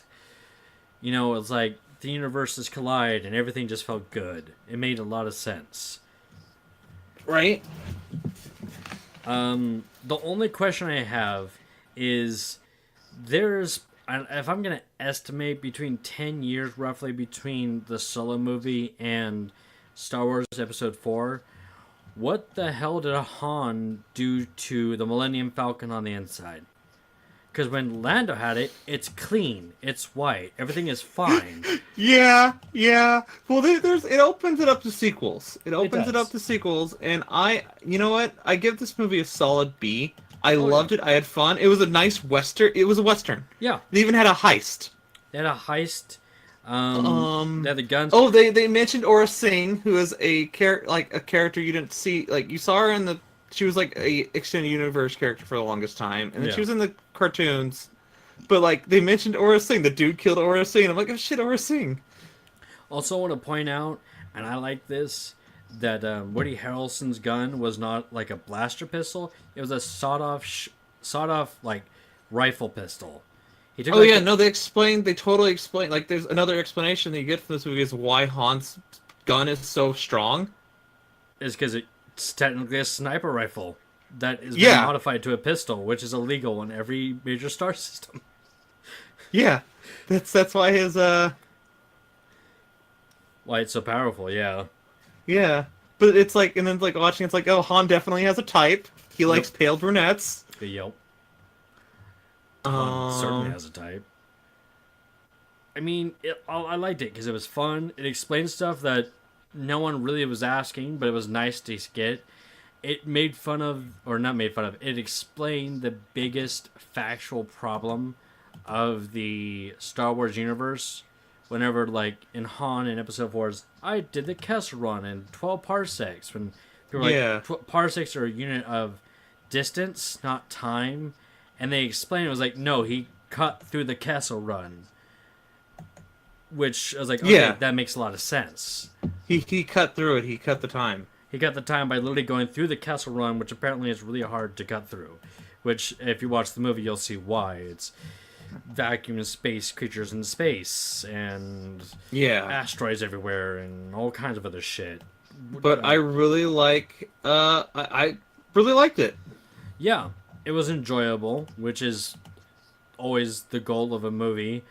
I like the aspect of like a non-force movie in a Star Wars movie Right? because as I was saying, but I was trying not to cough into the mic. The original series did a good balance of both. The prequels to me felt too sciencey when they were trying to like the force is mitochondria. or whatever they said, midichlorians, excuse me. It's tiny Right. bacteria that you control. No one wanted hear that. I just accepted space magic personally. And then this new one, the new set of movies is going really force heavy. Like, really force heavy. So it's felt good not to just no force at all. It's just gets a background element to an existing universe. Yeah, and I want more movies like this. I want movies that are taking place in it that are, like, without the Force. Because, like, you gotta remember, by the time New Hope hits, the Force is a myth. Yeah. It was like, these are space wizards. That's all people are saying. It's like, oh, look, you're a space wizard of your old dead religion. Hence the opening line where no one believes your religion, Lord Vader, and he starts choking the dude. Oh, yeah. No, it's... Yeah. No, I thought it was good. I like the riot with the droids. Mm-hmm. I like that we see that they all, like, Lando had that, that outfit he disguises himself in Jabba's palace. Right. He's had that? Like, they've had that this entire time? Apparently, like, 15 years now, too.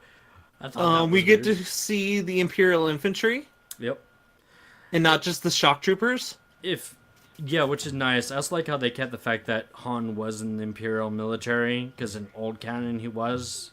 Yep. I was reading some stuff on there, and a lot of the stuff they took from this movie is they took a bunch of stuff from the old canon. Right. From the Han and Lando books. Mm-hmm. Like, the stories that Lando's telling about himself are from, like, the Lando books. Wow. Yeah. And by the way, I don't know how, but Donald Glover, yeah, plays a surprisingly good character full of himself. You know what I mean? He does. He's really good at like, the only thing I'd complain is he was trying to copy Billy D. Williams' speech patterns at times. It's like, no, don't do that. You're young Lando. That's something that can come later. You're not pulling that off, but you pull off the full of it character. You really do pull that off. Whenever he's like, whatever you've heard about me, it's true. I believe that. That was a believable speech. Right? We get to see, we get to see how Han and Chewie met. We got to see how Han and Lando met. How Han got the Millennium Falcon, even if it was just a sort of throwaway scene at the end. How Han became, like, a criminal. Yeah. I mean, and how he contributed to the rebellion in the early days of the rebellion, even if he didn't entirely know. And right? And it shows the part where, while he's been, screwed over, he's still that, rogue with a heart of gold sort of deal. He's not immovable when people needed that fuel. Oh, and it's confirmed in this movie that Han can speak and understand Sherwook. You can already kind of tell. Well, yeah, you could tell you could understand it, but, like, it's confirmed. Well, yeah. My only thing was, under old canon, everything I'd read was that Sherwook could not be spoken unless you're a Wookiee. You could only understand. The way I understood it is the same way they did it here, where you can't really speak it too well. Yeah. That's how it was explained to me. It was like, under ones, people generally don't speak it, they just learn it, and the Wookiees learn basic, just to communicate with the rest of the universe, because they can only speak that way. But yeah, Han knows a little bit of Sherwook. Makes sense. And it's his Sherwook is also terrible, by the way. It's very terrible. It's very terrible. If I was choosing, like, okay, I get what you're doing, I'm a little offended by how bad it is. Me am Rooster. Yeah. But it's a good movie. I would say if you haven't seen it, go in and see it now. It's not doing well in the box office, unfortunately, but I still think people should see it because it's a legitimately fun movie. And in my opinion, so far the best of the new Star Wars movies because it was enjoyable. I mean, they've all been enjoyable, but this one was super enjoyable. Exactly. They've all been enjoyable. Like, I liked Rogue One, but I knew how that was going to end, like, halfway through. Yeah, I didn't know how this one was gonna end because it's so much like we know he's gonna survive, we know Chewie's gonna survive, but that's Yeah. about it. Yeah, it was like, what happened to the rest of these characters? We don't. We find out for the most part, except for one. I think that's going to come in a sequel, personally. Yeah, Maybe like a which is Han. why I want it to be Fett. I want it to continue the story with Kiva Mm-hmm. doing her underground evil shit. Well, she's not really evil, but you know her underground criminal stuff, and you can fit that into the Fett movie, and then maybe have like a third movie with because somehow Maul needs to lose his criminal empire and end up being trapped on Malachor. You know, I want my Mace Windu movie. Sorry. Uh, canon, he's alive, but they'll never. No, he's not. No, like canon, he is alive. He survived that some fucking how, but they're How not did he? playing. What? Yeah, seriously. He made an Samuel L. Jackson made an announcement a few years ago saying that Mace Windu is still alive. They have no plan to make a movie about it. Like what he's doing, which is a shame because that sounds like it'd be a good movie. I am a bit prejudiced about this though. Because Wikipedia says he's dead. Really? Oh no, Yeah, it's something Samuel L. Jackson said a few years ago. Oh, well, that's Samuel L. Jackson. Oh, I mean, honestly, if they're gonna do a Mace movie, I'd rather see a prequel of That'd be him pretty developing like Vapid and becoming the second most best Jedi. Who would you get to play young Mace? Hmm. And it's I got want to say Michael B. I want to say Michael B. Jordan, but I don't know if he looks enough like like Samuel L. Jackson. Sam. No, Yeah. I'm gonna agree. He doesn't look enough like him. Like, because I don't know the actor's name, but the guy who plays Han, you can almost believe him as a young Han. You know, Yeah. almost. But you need someone that kind of looks like Samuel L. Jackson to play as Mace Windu. It doesn't have to be 100%, of course. It just has to be close. Right. So, and this is under the assumption that this is, you know, an established actor. Hey, wait a bit. No, never mind. I was gonna say, what about what was his name? He's in Pacific Rim 2 right now. Boyega? Yeah, but he's also playing Finn, so he can't do both. Yeah, you can't do him. He also doesn't look. He doesn't look enough like him to do it.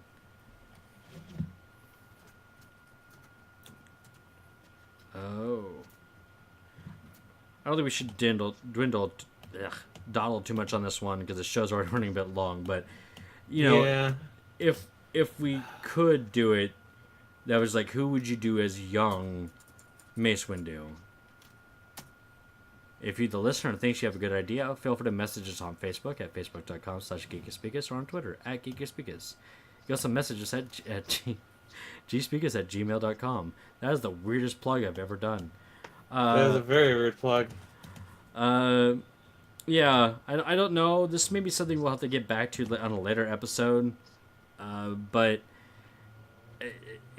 who would you want to play Mace Windu? I think is a good question. Young Mace Windu. I'm not sure. Because I think that'd be an interesting story. So all the black actors I like are getting old, Yeah, same. and all the young ones don't quite fit. Doesn't fit the Mace Windu. So it'd have to be either an actor from another country we're not familiar with, so they're not established in the U.S. Maybe one of the extras from Black Panther. Could you get Chadwick Boseman to play Mace?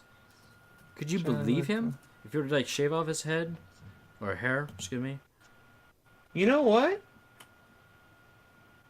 Chadwick Boseman. You think you can pull it off? You'd have to shave I off think the he- head, obviously, but You'd have to shave his head, but I think you could pull it off. yeah, that'd be interesting. Play as a young Mace.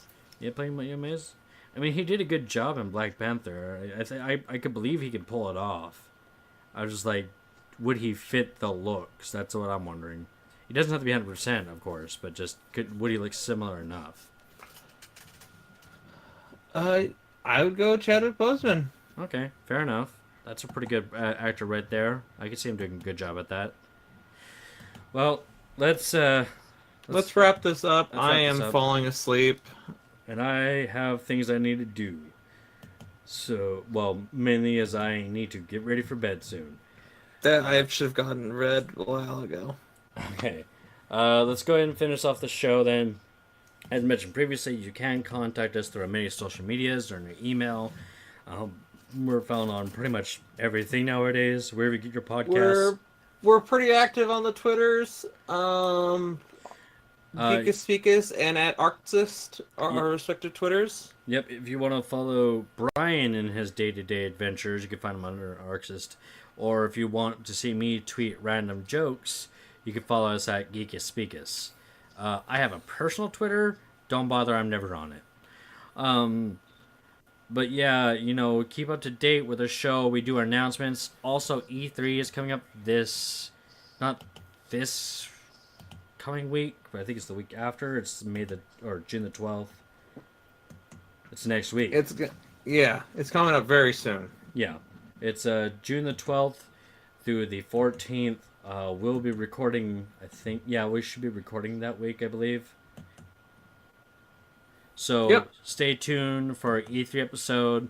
Then we're going to have a normal episode. And then I think in the latter half of July is San Diego Comic-Con. Those shows tend to run a bit long, as followers may know. So just to give you a heads up. But I think that's it for this episode. Do you have anything you want to toss out there, Bryan? No, not too much. Just, again, have a happy Pride, everybody. Take care of yourself. And I need to go to bed. Well, like every week, this is Dean. And this is Bryan. Good night, everyone. Peace out, y'all.